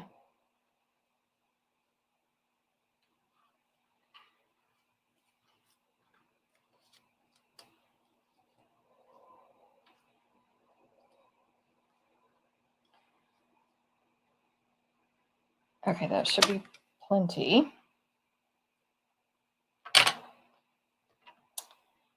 So I'm not talking too much about this because I literally just showed this on the last card as far as the reverse tweezers bow.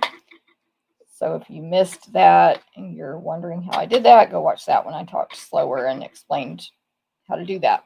But see how the ribbon, the twine is just going around this kind of crazy, the thread, I should say. I did that on purpose. I didn't want to be super exact. And I always leave it attached to the roll if possible when I do that so that I don't have waste on at least one side. Okay, this is what my cup is going to go on, but I'm just going to use this rectangle as a placement guide for my words. So I have love you more than, and then on eggnog and season, I'm going to trim the left and right sides off at an angle, which will be the same angle for all 4 cuts. So whether you go left to right or right to left or top left, you know what I'm saying. You do it how you want, but do them all the same in my opinion. And then we'll use Stampin' Dimensionals on the back of these. How are we doing? Where are they? Here they are. Hey, Yvonne or Yvonne, Ontario, Canada, first time catching me. Yay. Thank you for being here. We're making 4 cards today with the More Than Autumn bundle. And it was a craft along as well. So I'm making the cards even more step by step than I normally do. And I usually make 3 cards. But anyway, welcome everybody. So if you guys, if you're here, make sure y'all comment, or if you're watching replay, so you can have a chance to win these 3 cards I'm making today. Okay, so Love You More Than is going to go toward the top here of the plaid, centered left to right, and obviously above that rectangle. And then Eggnog Season, I'm putting on here each word at an angle toward the bottom below the rectangle. So again, I'm just putting all this on first without actually gluing the rectangle down so that I can leave a perfect spot for the rectangle. Now this rectangle will go on flat. This Mossy Meadow perennial postage rectangle. Right there in the middle between those 2 and center-ish left to right. And I'll go ahead and assemble my cup again. Oh, this time actually, let me see. This time I'm going to put the whipped cream instead of the what do you call those? The marshmallows went behind. The whipped cream will go in front of the cup. And then sticking out on the top right will be the straw from the whipped cream and the cinnamon stick. Gingerbread Man is going to have a Stampin' Dimensional and go in the front center on the wrap on the cup. And then I'll add dimensionals to the back of the drink, the eggnog drink here, and attach that right over all that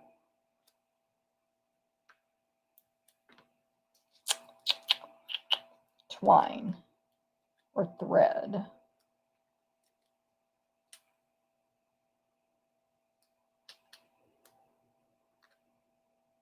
Okay. Tuck it under this bow. This one will not be at an angle. This drink, it will be straight. Ribbon in front. I did not. Oh, yeah, I did. I did add gems to this, so I need to add those. Isn't it cute? Yes, Charlotte. Lots of details on these cards, definitely. But thank you. Okay, so this one I used the pecan pie dots. We'll do a large one.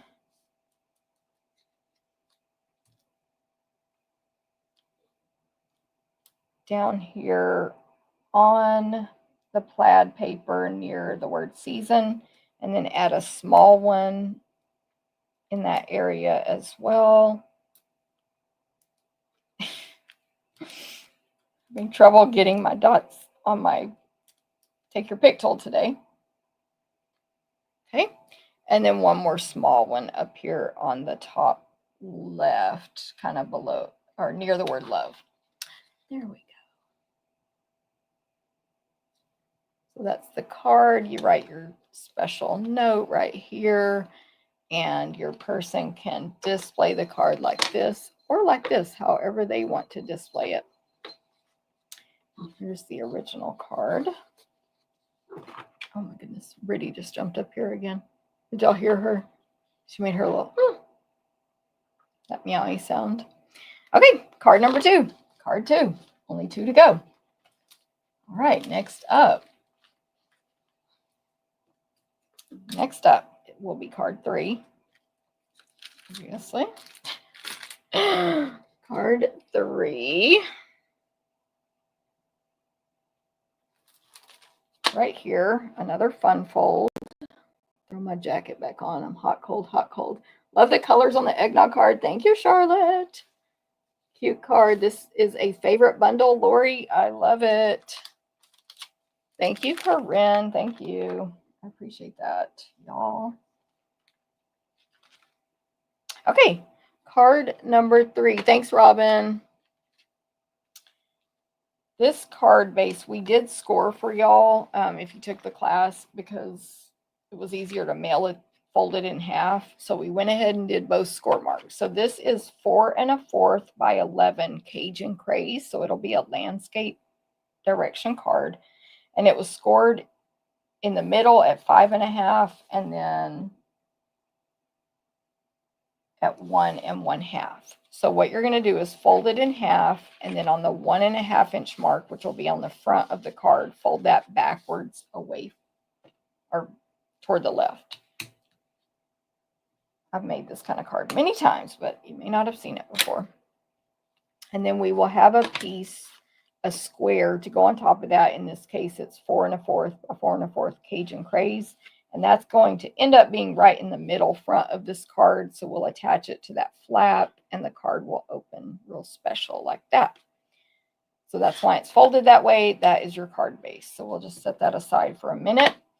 So we have that 4 1/4 by 4 1/4 Cajun. On top of that is a 4 by 4 basic white embossed with the Forever Plaid embossing folder. By the way, if it looks crooked, we did our best to emboss these straight, but the lines are not straight on this folder, like on purpose. It's a wonky plaid. So it looks fine, like it is fine, but it might look like we embossed it without paying attention, but we got it as straight as we could. So there's that. Forever Plaid. Then for the inside of the card, there's a rectangle of white that will go portrait inside the card. Measurements 11 a.m. Central on the blog, 15 minutes from now. I have a strip of white here to stamp a greeting on. It's a 1/2 inch scrap, 1/2 inch white. And then these two pieces, little scraps of Cajun Craze, are to die cut words. Yes, words from. Okay, now on your basic white scrap, you need to stamp in black all of this. You need a slice of pie, a donut,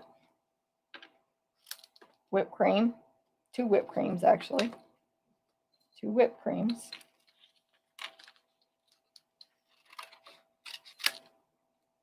two pumpkins,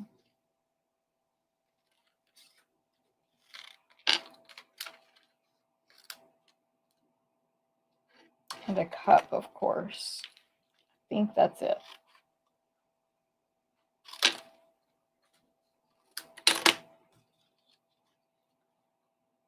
So all these others will be for that last card. Okay, so we have a cup, a slice of pie, 2 whipped creams, 2 pumpkins, and a donut that we're going to die cut all that out. The other stamping is just this word here, pumpkin spice. So we're going to use 2 stamps, stamp the word pumpkin and the word spice in Cajun Craze ink. So I had to make the choice to use Cajun Craze as my pumpkin color because the designer paper, there is designer paper to cut, I forgot, does not have any pumpkin pie in it. And I colored with pumpkin pie and it clashed really bad. So, but it looks good. I like the Cajun.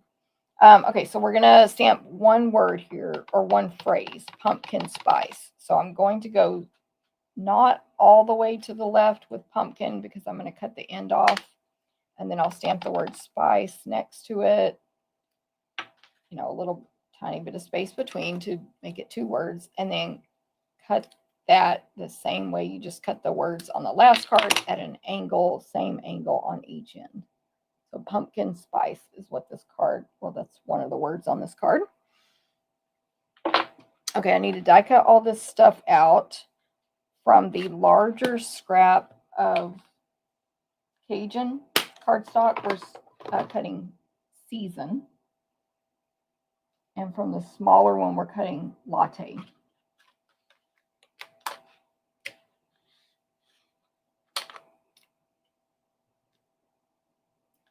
And then donut, pumpkin. Okay, so for the whipped cream, there's 2 different dies. A small one that is for the pie, which is that cuts off the top section here, and a large one for the drinks. So we're going to cut one of each.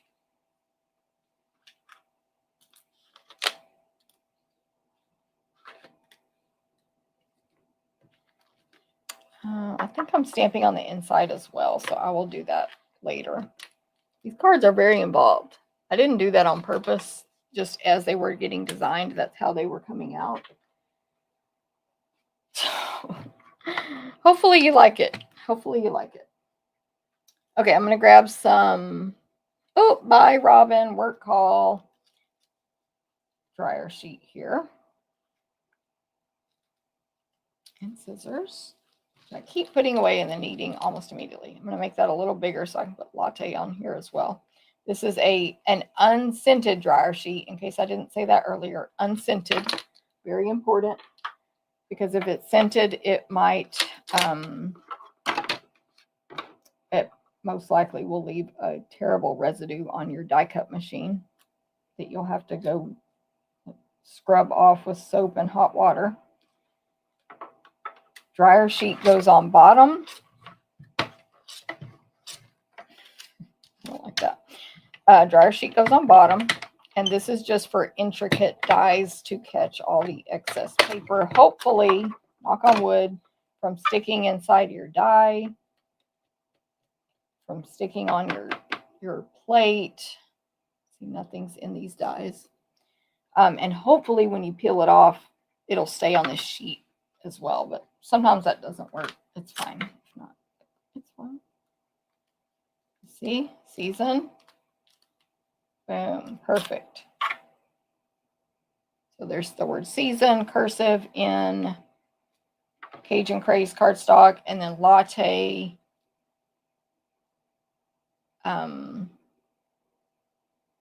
It's tiny. It's curved a little bit to go on the cup. A little bit of my dryer sheet stuck to the back of that. Okay. Now, all this other stuff. For the donut, there's like there is a top and bottom. You just have to find the two bumped out parts on the donut to align it.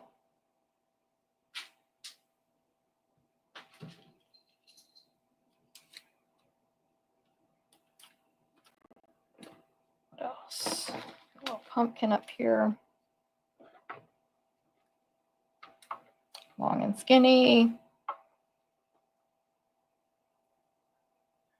On this mini die cut machine, you don't ever want to get your dies too close to too close to the front when pushing it in, because it probably won't die cut if you do that. I mean, it probably won't.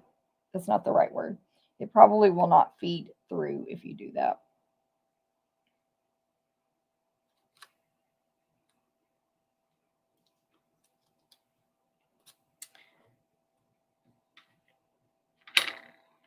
I'm just going to do one more image on here. And then I'll do the rest on the next round when I have to do the second pumpkin anyway.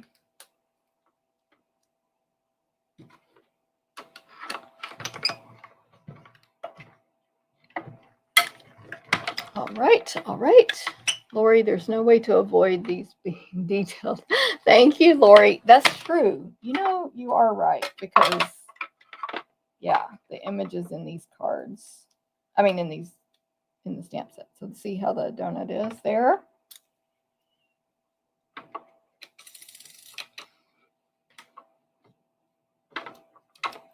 And I do have another pumpkin to cut out because I needed two.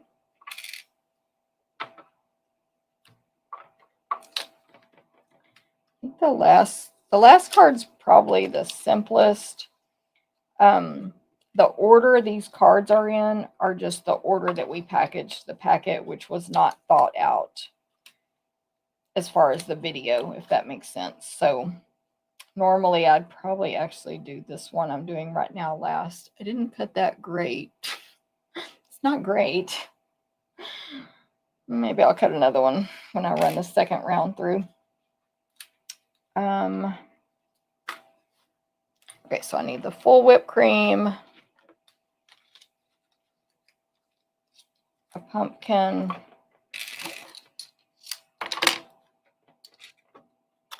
a cup, and let me do another small whipped cream, but I'll need to stamp it real quick. Where are you? Right here. The stamp set makes me hungry, by the way.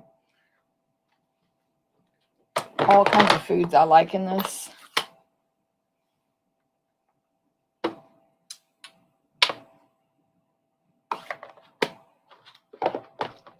All kinds of foods. Okay, sorry. So much die cutting. I'm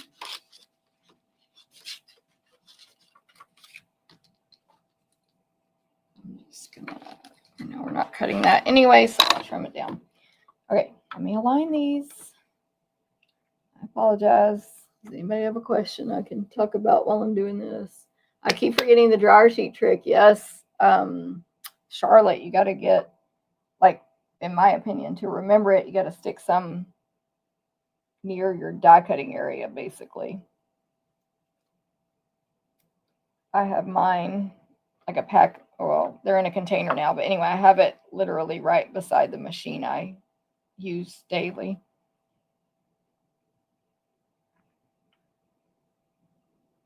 And if I do forget, I remember as soon as I'm poking all that stuff out. I actually forgot yesterday on one of the trees I cut out, and I was so mad one of the decorative tree dies. Ooh, it was so detailed, but it was glimmer paper, so I didn't want to waste it, so I poked it all out, but oh, I was not happy.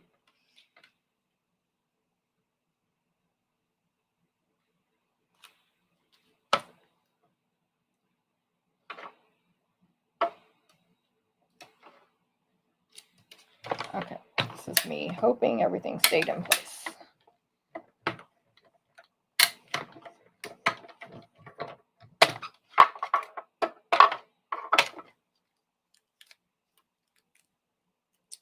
Okay. Looks good. Good. Yes. Ah. I don't know what. I'm hearing all kinds of things falling in here today.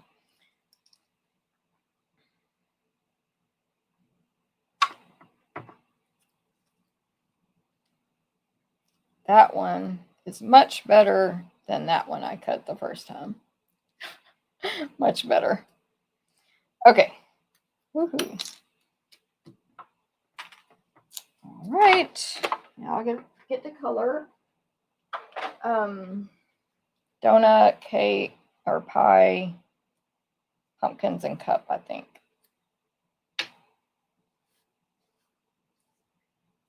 Okay, so the pie. Hello. Something is sticky on me. Cajun Craze and pumpkin pie. So I'm using pumpkin pie ink, which is actually brown. I mean pecan pie. Hello, pecan for the crust, but Cajun for the pie part. So let me get my dark here. And I'm just going to put some dark where there might be shadows on this pie, which I don't know where that would be, but you know, not shadows, but I guess your pie could be darker because it cooked, you know.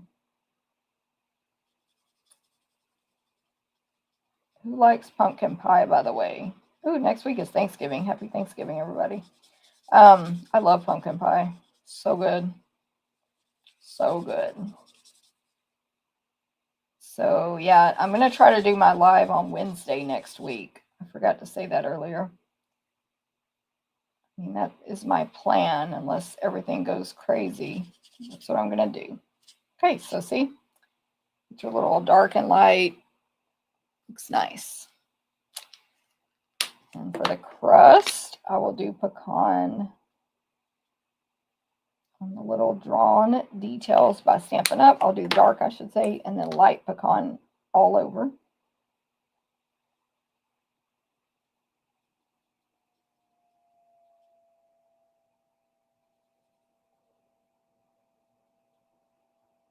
Is anybody crafting along? Is anybody keeping up? What's going on? I know a lot of y'all have the kit, but you know. Okay, so there's the pie.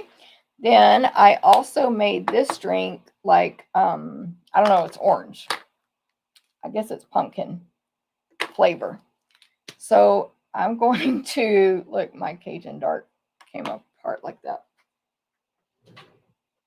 My pens do that. I just use those tweezers to pull them apart. No big deal. Anyway,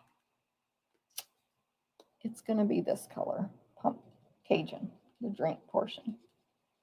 I'm going to do some dark on this right side where the drink is.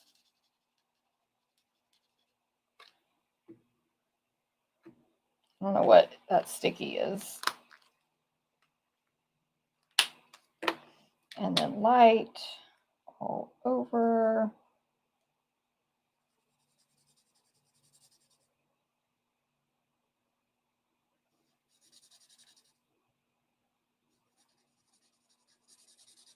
And by the way, when you're doing blends, if you have a section that didn't blend out well, like you can really see the harsh difference in the two colors. I don't know if y'all can tell that right there. Keep coloring. Keep swirling and coloring over it, and that's what blends it out. Only time, I mean, I'm sure there's other times, but That might not work if you let it dry too long in between coats. Otherwise, it should be fine. Okay, so we have our little cinnamon pumpkin-y colored drink. For this, the band on the cup, I'm going to make crumb cake.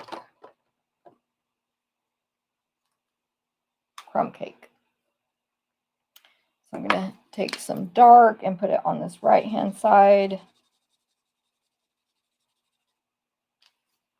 And some light all over.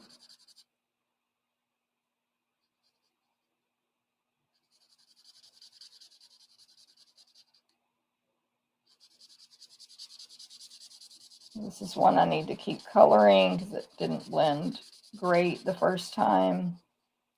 I don't know if y'all can tell that on the screen, but I just keep coloring until it blends out. Then we have a pumpkin. Of course, our donut's going to be pumpkin flavored as well. So the icing is going to be pumpkin. So I'm going to just go over the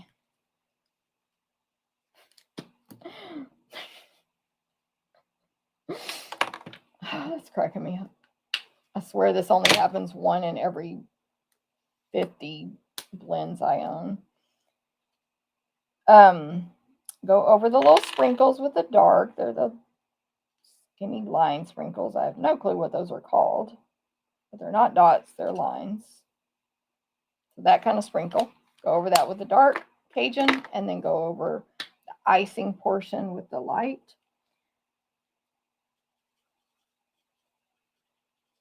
And then I'm going to color the bread part of the donut with that 900 blend right there from eggnog earlier.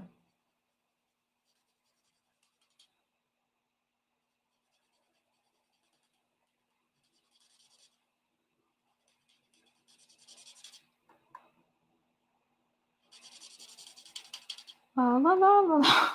I ran out of things to say. I asked y'all some questions, so I'll have to look and see if anybody answered me. What's your favorite pie? Happy Thanksgiving, etc. There's our pumpkin flavored donut. And I'll just color in the bread part with 900 here, which is a nice color for a donut color.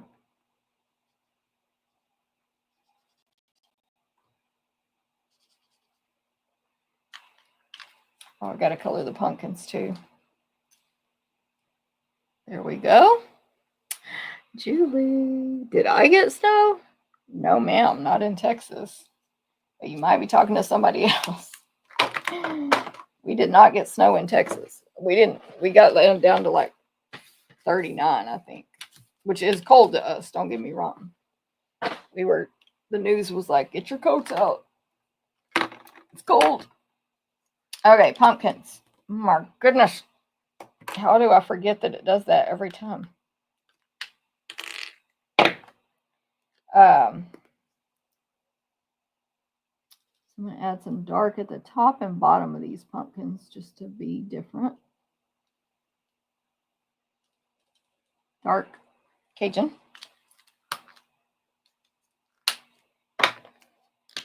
And light.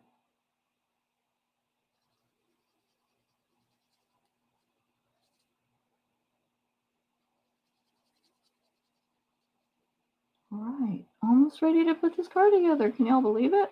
Oh, I do have to stamp the inside though. So, you know, there's that. It's just words on the inside. All right. Woo, we did it. There's the buckets. Super cute. Okay. Stamp the inside. Inside of this card, this piece of white is a rectangle, but it will be on the card portrait. And let me grab these stamps. It's going to say, nothing's better than pumpkin spice season. Let me find it. Pumpkin spice season. Where are you? Except maybe you. So that's what this card's going to say. I just realized. Oh, yeah. Never mind. Okay.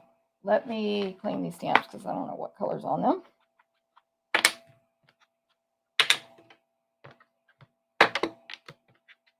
A little chamois here. Chamois. Okay. So how I'm going to stamp this is Cajun Craze ink. I know, Julie, right? It's annoying, but it also cracks me up. Nothing's better than I kind of centered it, but kind of not exactly centered it. So whatever you do will be fine. Nothing's better than at the top, center-ish. Then the word pumpkin, and then the word spice below it. So pumpkin, all the same color. Spice. Okay. Then season, I'm going to put over toward the right under pumpkin and spice. The S is kind of under the I of pumpkin. And then except maybe you back over to the left under all that.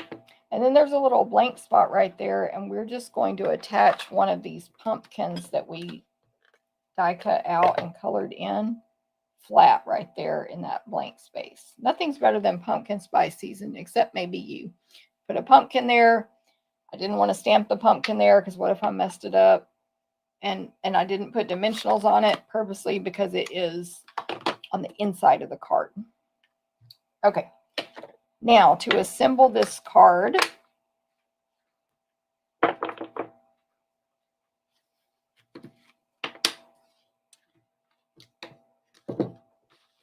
oh, I need to cut the designer paper real quick. Let me cut that.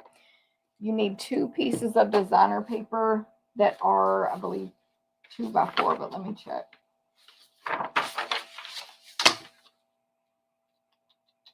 Yep, 2x4, and it is a sheet from Iconic Celebrations that has little pumpkins all over it. Super cute. There's another good fall one. There's a couple of good fall sheets in this pack. It's this one right here, actually. So this one on the back, has a pecan pie plaid. That's another good fall one. But we're using the side. It's a really light, again, I would almost call it a pink background or a light, maybe orangish pink background. With small, even smaller than the one we stamped, pumpkins all over it. They're just solid pumpkins, small, side by side, row after row of pumpkin.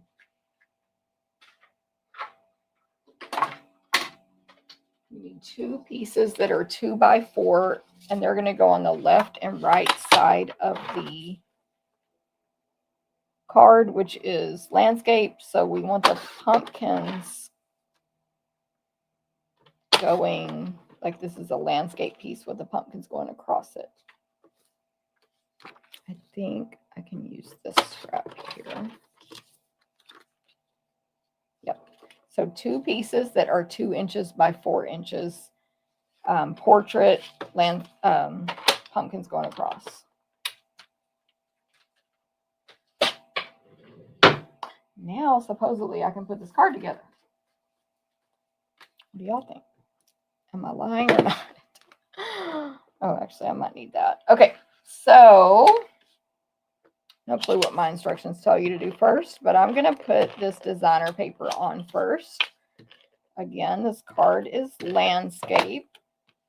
And so on the front left of the actual front, we're putting 1 piece of designer paper on the left side with the 1/8 inch border on each side. The other one will go on the right, but on the inside of the card, which will show on the front when it's closed since we folded that piece back. Then I'm going to place adhesive on this flap. So I'm actually going to open the card up so that that can lay flat. The flap, we folded it backwards I'm not aiming very well. We folded it backwards. So when it's folded backwards and that front inside is facing you, that's where you want the adhesive. And that is to stick this 4 1/4 inch square to, but it gets centered left to right on the front of the card. So you just lay that flap down flat with adhesive on it, center this left to right, and press. And now you have that piece attached there to the card. Then plaid embossed 4x4 square right on top of the 4 1/4 inch square. Basic white here with this plaid.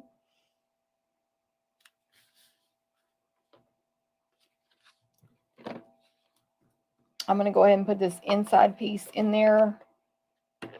So you'll, as soon as you put the designer paper in, you could place this in there once it's stamped, of course, because you can see exactly where it goes, just in that inside of the card. There's a rectangle place right there for it to go. And then the way this card is going to lay out, I'm going to have pumpkin spice that we stamped on the 1/2 inch piece up here toward the top left of the white square. Then basically I'm going to have, like, going bottom left, a piece of pie, middle, the latte. I keep hitting glass pieces I have over there. And top right is the donut. We're going to put a bow on here as well. And then season bottom right. So pumpkin spice season is what it says. And then you saw what the inside said. But then we're going to put dots and stuff. It's not going to look all empty like this. It's going to look cute. So that's how I'm going to glue it together. Let me do that. I'm going to put pumpkin spice with dimensionals.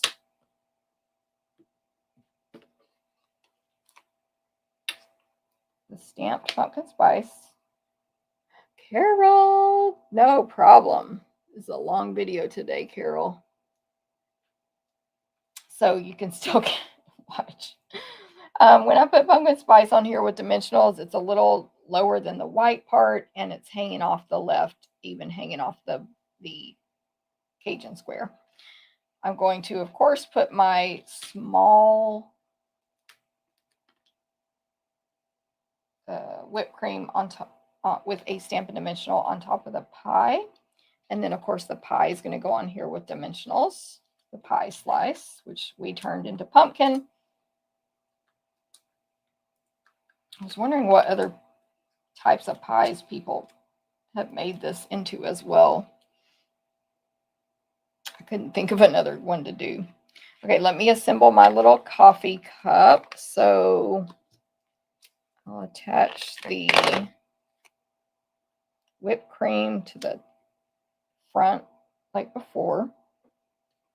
Latte, just like I did something earlier. Forgot what. I'm putting little bitty, just a little adhesive on it, not crazy.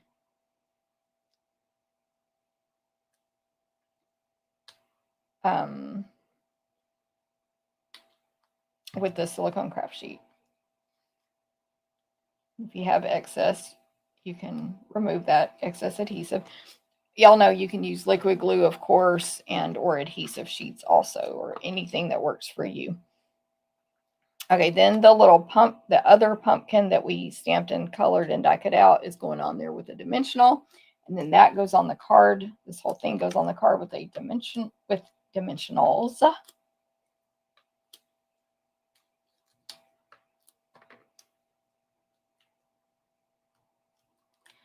Just a reminder, if you want this class packet cut and mailed to you to make these 4 cards, I'm still going to make one more card, you can get that. And you just need to place an online order with me by Sunday with the host code here on the screen. And all the info is coming out to you. I did the donut flat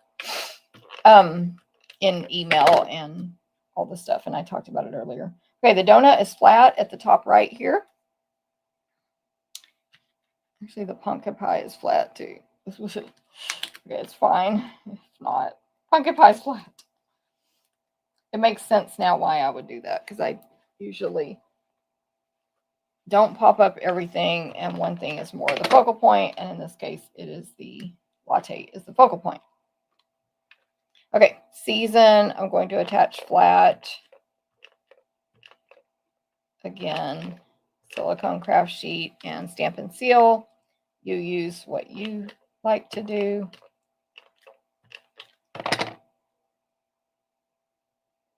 Bottom right on the white square. And then I need to make a bow. So this time I'm going to make a double bow with my gold thread, gold twisted thread. So I'm going to take a section of it and fold it over on itself. So I have 2 threads here. I'm going to make a normal bow. I don't know how to describe it. It's a normal bow, but with 2 threads instead of 1. And I want this to be a pretty semi-large bow, just because I just do.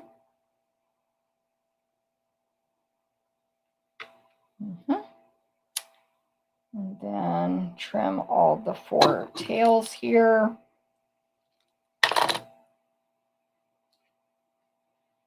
And I'll grab a mini glue dot.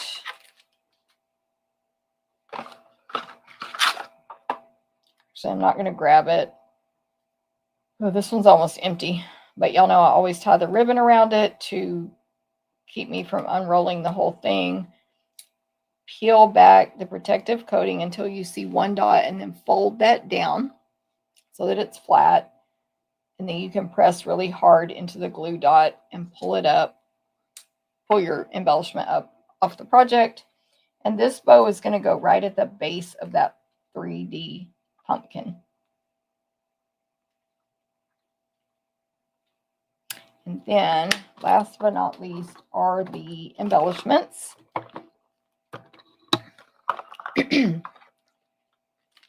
I will use pecan pie.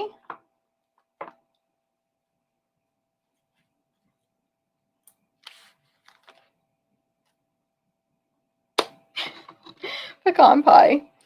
And I'm going to do 3 at the bottom right and 3 at the top left. So I'll do 1 large and 2 small in each section there.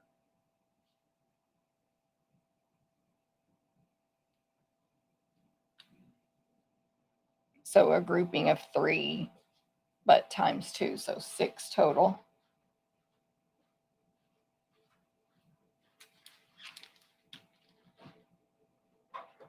And then that will be the finished card. Hey, Corinne, thank you. Becky, you do a lot of fake bows. Usually I do a bunny ears bow, which is easier. But for me, when I try to do a bunny ears bow with thread, I can't do it. Like I get everything all mixed up and my pieces get mixed up. So we all have our strengths and weaknesses, right? But bunny ears is easier, I think, in general. So there is card 3.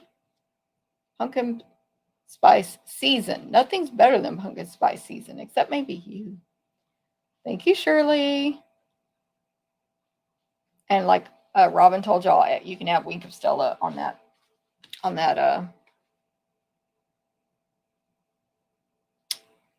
whipped cream if you want.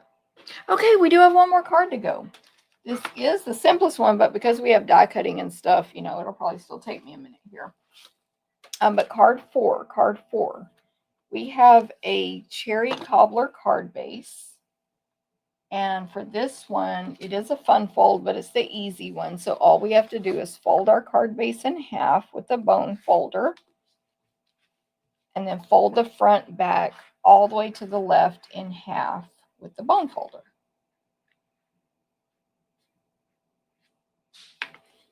And this is called a Z fold. And it'll open like this, and it's super simple to do. So there's that. We need a piece of designer paper for this one. This is it has this one right here, the pattern with super light cherry cobbler or pink in the background, and then cherry cobbler and very light cherry cobbler hearts, solid ones, small pattern all over, lots of space in between. Some of the hearts, there's 2 touching and some are singles. So I need to cut that. And then also what you would have stamped on your scrap for this is 3 of the heart images from the stamp set, which are open hearts, solid lines that you can color in, 1 straw, 1 cup, and an apple, which I almost lost the apple. Let me throw some trash away here so I can have a little space. Okay, so I'll cut my designer paper first. It's going to be 1 7/8 by 5 1/4. 1 7/8, which is an 1/8 inch less than 2, by 5 1/4.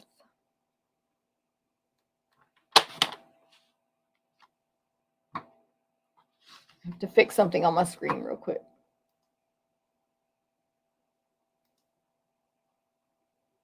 Thank you, Lori. You're so nice. Thank you, Lori. Okay, there's that one. And then I get these out. I was about to say color, but no.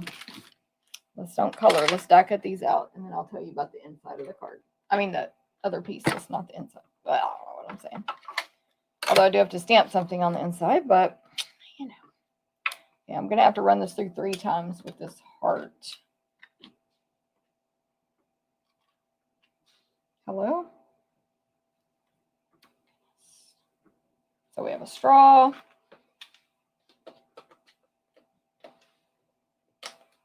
Excuse me. Grab these dies, the apple and the heart, and of course the cup. Oh! Glasses.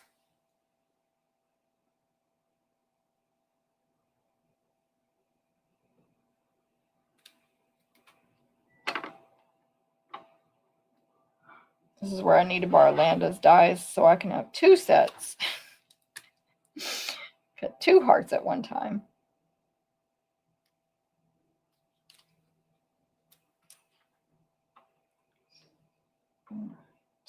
Right. We're almost there, y'all.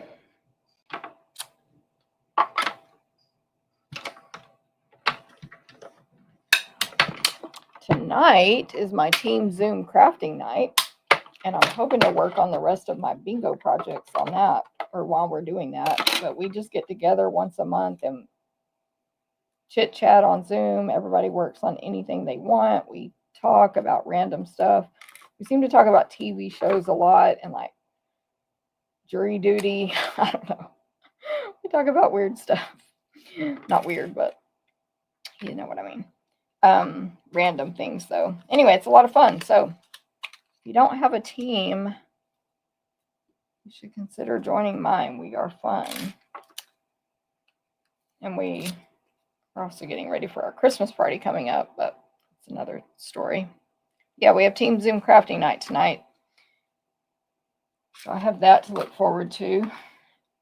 And then I'm also, if you signed up for the stamp camp with Jen and Jen, I'm going to be working on that stuff today, typing tutorials and getting you invited to the Facebook group and stuff. That party is Saturday. I'm hoping to film my bonus video for that as well today. Bonus project. I have an idea for what that is, but I haven't designed it yet. And yeah, so that should be fun. Hopefully those packets are arriving soon, if not already. And don't forget about that rustic Christmas class. Literally those are the last 2 humanly possible available. Thank you, Carmen. Thank you, Cindy. Thank you, Linda. Linda says, I love our team. Yes, we have very supportive people. in our team, supporting each other. I mean, I hope I support y'all too, but honestly, the team is like everybody in the team is the good part of it. They make it up. Okay, this one here. Oh, sorry. Should have looked in this packet. I need to die cut one more thing. Oh my goodness. Okay. We have all our die cut pieces that we stamped. Now, we have a white piece that I'm going to stamp for the inside of the card. Measurements are on the blog now. You can already see the picture of this card. If you just go to my blog, stamptherapist.com, you can go see it. I've got 2 pre-die cut for y'all in your packet labels from Countryside Corners. The small one is basic white and it's embossed with the painted texture embossing folder. And these are the Countryside Corners. That is, I think, the 3rd from the smallest. So we have small, medium, this size. Small from 3rd from the smallest, and then the next one above that is Cherry Cobbler to go behind it. So that's Countryside Corners dies, and then we embossed that white one with painted texture embossing folder. Okay, the scrap here is to die cut a word, apple. After I die cut this word, these are the only dies we didn't use in this class. We used every other die in this class except these right here. Crazy. Okay, so let me grab my die, my machine, my dryer sheet. Brittany's back. You are needy to meow. Meow. Wants me to pick her up. Meow. Oh, she was not gonna meow when I do that, of course. Rude.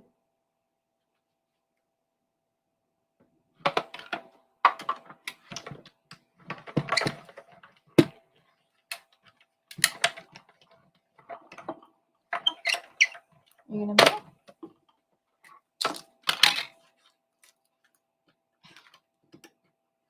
She's causing trouble over here. She's right here. Y'all see her tail? Oh, there she is. Hi, you just want to be petted? Okay, so I'm going to take off apple from the sheet. Goodness. Hi, Brittany. Oh, by the way, yeah, no paper was stuck inside the die, so I just love the dryer sheet thing. So good. That. Oh my goodness. Okay, go down.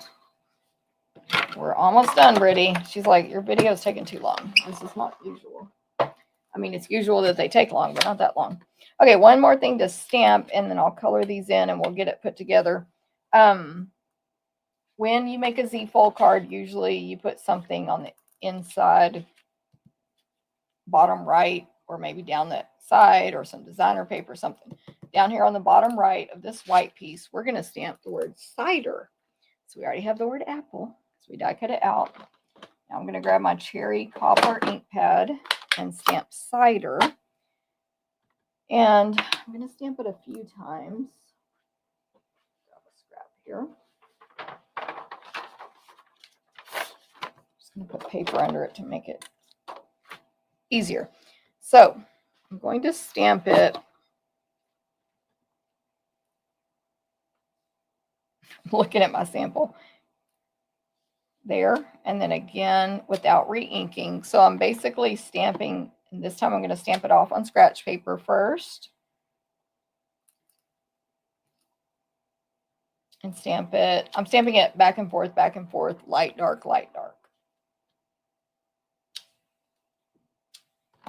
And if I need a light one and I haven't stamped off, I'll do that on scratch paper. So just about like that. So cider, 1, 2, 3, 4, 5, 6 or 7, 5 to 7 times.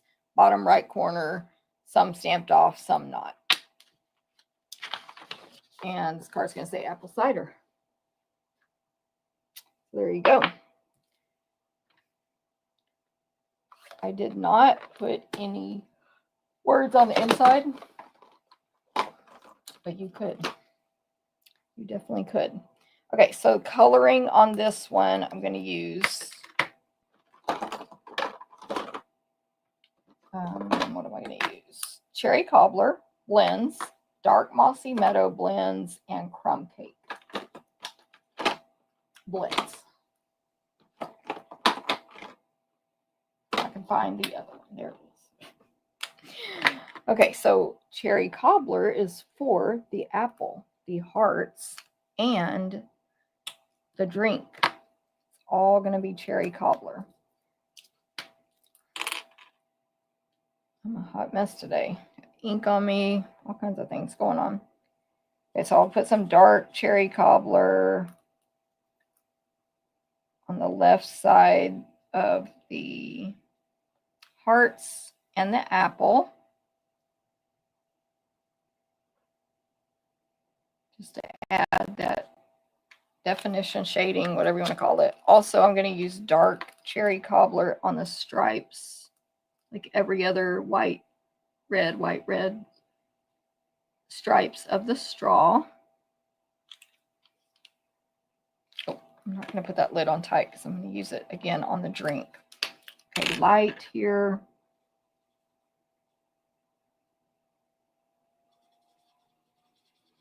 Then the dark mossy meadow is just for the one little leaf on the apple there.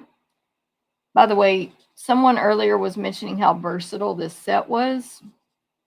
Lately, Stampin' Up! Hasn't had a lot of back to school type stamps or just school. And so there's an apple, like, you know.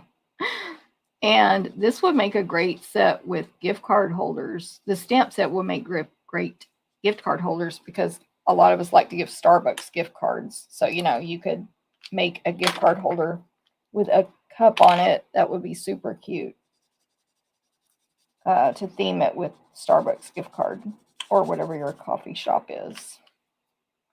Anyway, just some other ideas there with this stamp, or this bundle, I should say, but you know what I mean. Super cute. I'm just coloring the drink portion red instead of, like I colored that other one, cider. I mean, Cajun. Again, this is making me hungry. There's lots of red colored drinks that are good, right? Let's do that little leaf real quick. Mossy Meadow. Any green really is fine, of course. That's just what I used. And then crumb cake on the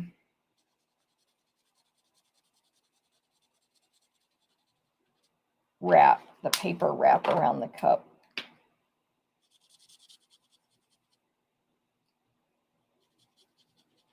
So this is the last card. If you liked the cards today, you can go get the tutorial on my blog, stamptherapist.com right now.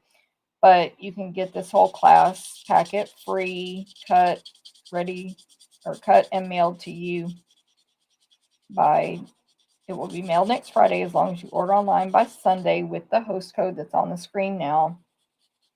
And 35 or more gets you the class packet. 50 or more also gets you the pecan pie gems. Where's that? Come on, light.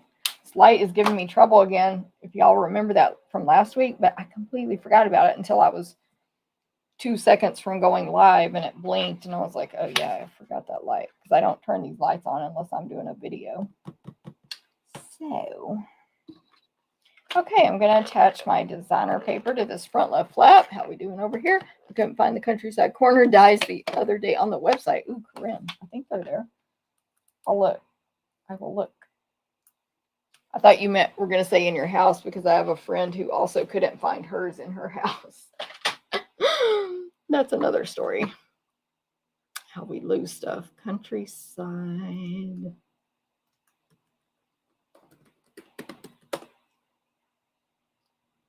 Okay, yeah, they are on the website. They are 161471. 161471.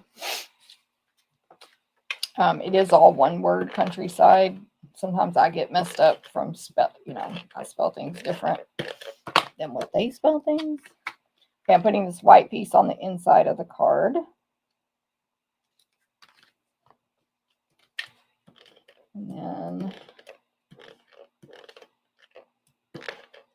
the white embossed Countryside Corners dies label to the Cherry Cobbler Countryside Corners labels die. This label is going to get attached only to the front left half of this card. Of the front flap. Front left flap. So I only need adhesive on the back left of this. So I'm going to flip it over top to bottom, this Countryside Corners label, and add adhesive on the left side only. That's just my little visual there. I am doing this one flat, which I usually don't. So with Stampin' Seal flat on the front left, or on the back left, and the whole purpose of that is so you don't get adhesive here on the inside and glue your card shut. Okay, apple. Stampin' my silicone craft sheet. Adhesive on the word apple. Y'all know the drill. You can attach this however you want. There's multiple ways. And apple is going to go at the top of this white embossed label. I do need to get after that with my adhesive remover because I did over adhesive that. I have these adhesive removers come in my adhesive kit, which is sold when you register for events. You can get it, or I have a separate link if you need that. It's on the same link as my Take Your Pick tool holder. Okay. There we go. Little clean up there. Okay, so the word apple that's die cut out of Cherry Cobbler at the top. I might have gone a little high on that. Oh my goodness, it's fine. It's a little high, but it's fine. Okay. I'll go ahead and assemble the drink. So I'm going to attach the straw to the back left, coming out the back left of the drink. No whip, no foam, no nothing. Just a nice, I don't know if it's apple cider, honestly, but whatever kind of apple drink this is. Ooh, maybe it's got alcohol in it. I don't know. Apple on the front of that drink with Stampin' Dimensionals. The hearts are going to have dimensionals. I'll stick them on. I'll show you where they go in a second. The mini dimensionals are perfect, of course, for these small things. But before I put that on, I need to add a bow. So I'm going to make another double bow. A pretty large one here. I don't know if I need it that large, but. Okay, so I folded my thread over on itself. I'm going to tie this.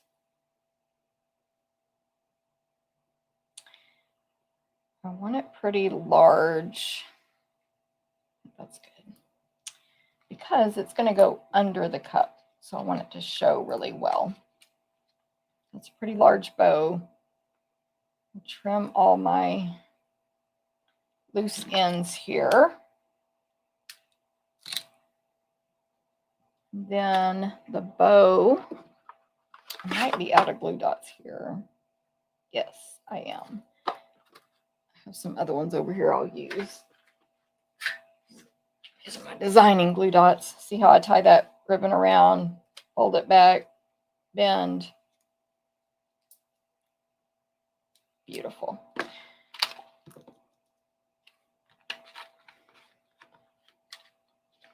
So if my cup goes here, I want the bow right about there. Actually, I guess I want the bow straight. I don't know. Whatever you want to do is fine. Great dimensionals.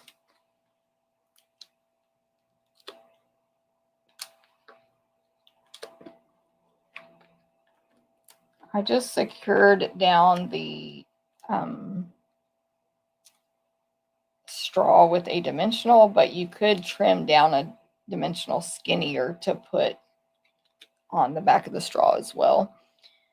So the drink goes down here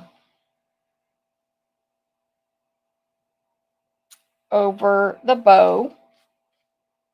And then there's a big space there under the word apple and the drink. So we're going to put a heart there on Stampin' Dimensionals. And then the other two hearts will go up here on the top right of the white section of the inside of the card. And then we just need to add some gems and this card will be finished. So we want, these are the pecan pie, as you know, ribbon, pecan pie and clear ribboned adhesive back dots. Yes. Okay, so let's do a, what did I do? 3 small ones. 3 small ones. 2. I did trim my nails literally right before this video started. I cannot grip anything. Maybe don't trim your nails as short as you possibly can. Gosh darn. Before you do go live on a video. Y'all have seen me do this before. I usually have no problem. Goodness. Okay, down here, bottom left, a couple of the small clear dots. And then top right, again, where the heart is under apple, you just need to fill in that space. So let's, did I just lose that? Let's do it with a cute dot. Dun, dun, dun, dun. There we go. That's finished. I'll get this one later. Apple cider. I had to, ooh, Linda says I had a delicious apple spice margarita one time. See? Exactly. Now I'm thinking about this set in another different way. Okay, so that is the last card of the craft along. I hope you guys enjoyed it. Thank you, Ro. Thanks, Corinne. Thank you, Cheryl. Oh my gosh, you're so nice. I bought this stamp and haven't used it yet. Now you got the ideas, Cheryl. Woohoo! Okay, let me bring all 4 cards back out. So you can remember what we did. The cat is wandering her way over here. I think that might be the order we did them in. Let's see. I'll do it this way. Anyway, there's the 4 cards. They're all fun folds. I must be bumping this camera. They're all fun folds. I hope y'all have enjoyed this. Thanks. Exactly, Lori. Lori always has to remind me to eat, except, you know, you don't really have to remind me because I'm always hungry. But I am starving today. I am going to go eat lunch and then start getting to work on my stamp camp with Jen. But if y'all have any questions on any of the stuff we talked about, let me know. You know how to get the free class packet. Hilda, thank you. Rosemary, thank you so much. You made them, Rosemary. Awesome. Woohoo. Rosemary made hers along.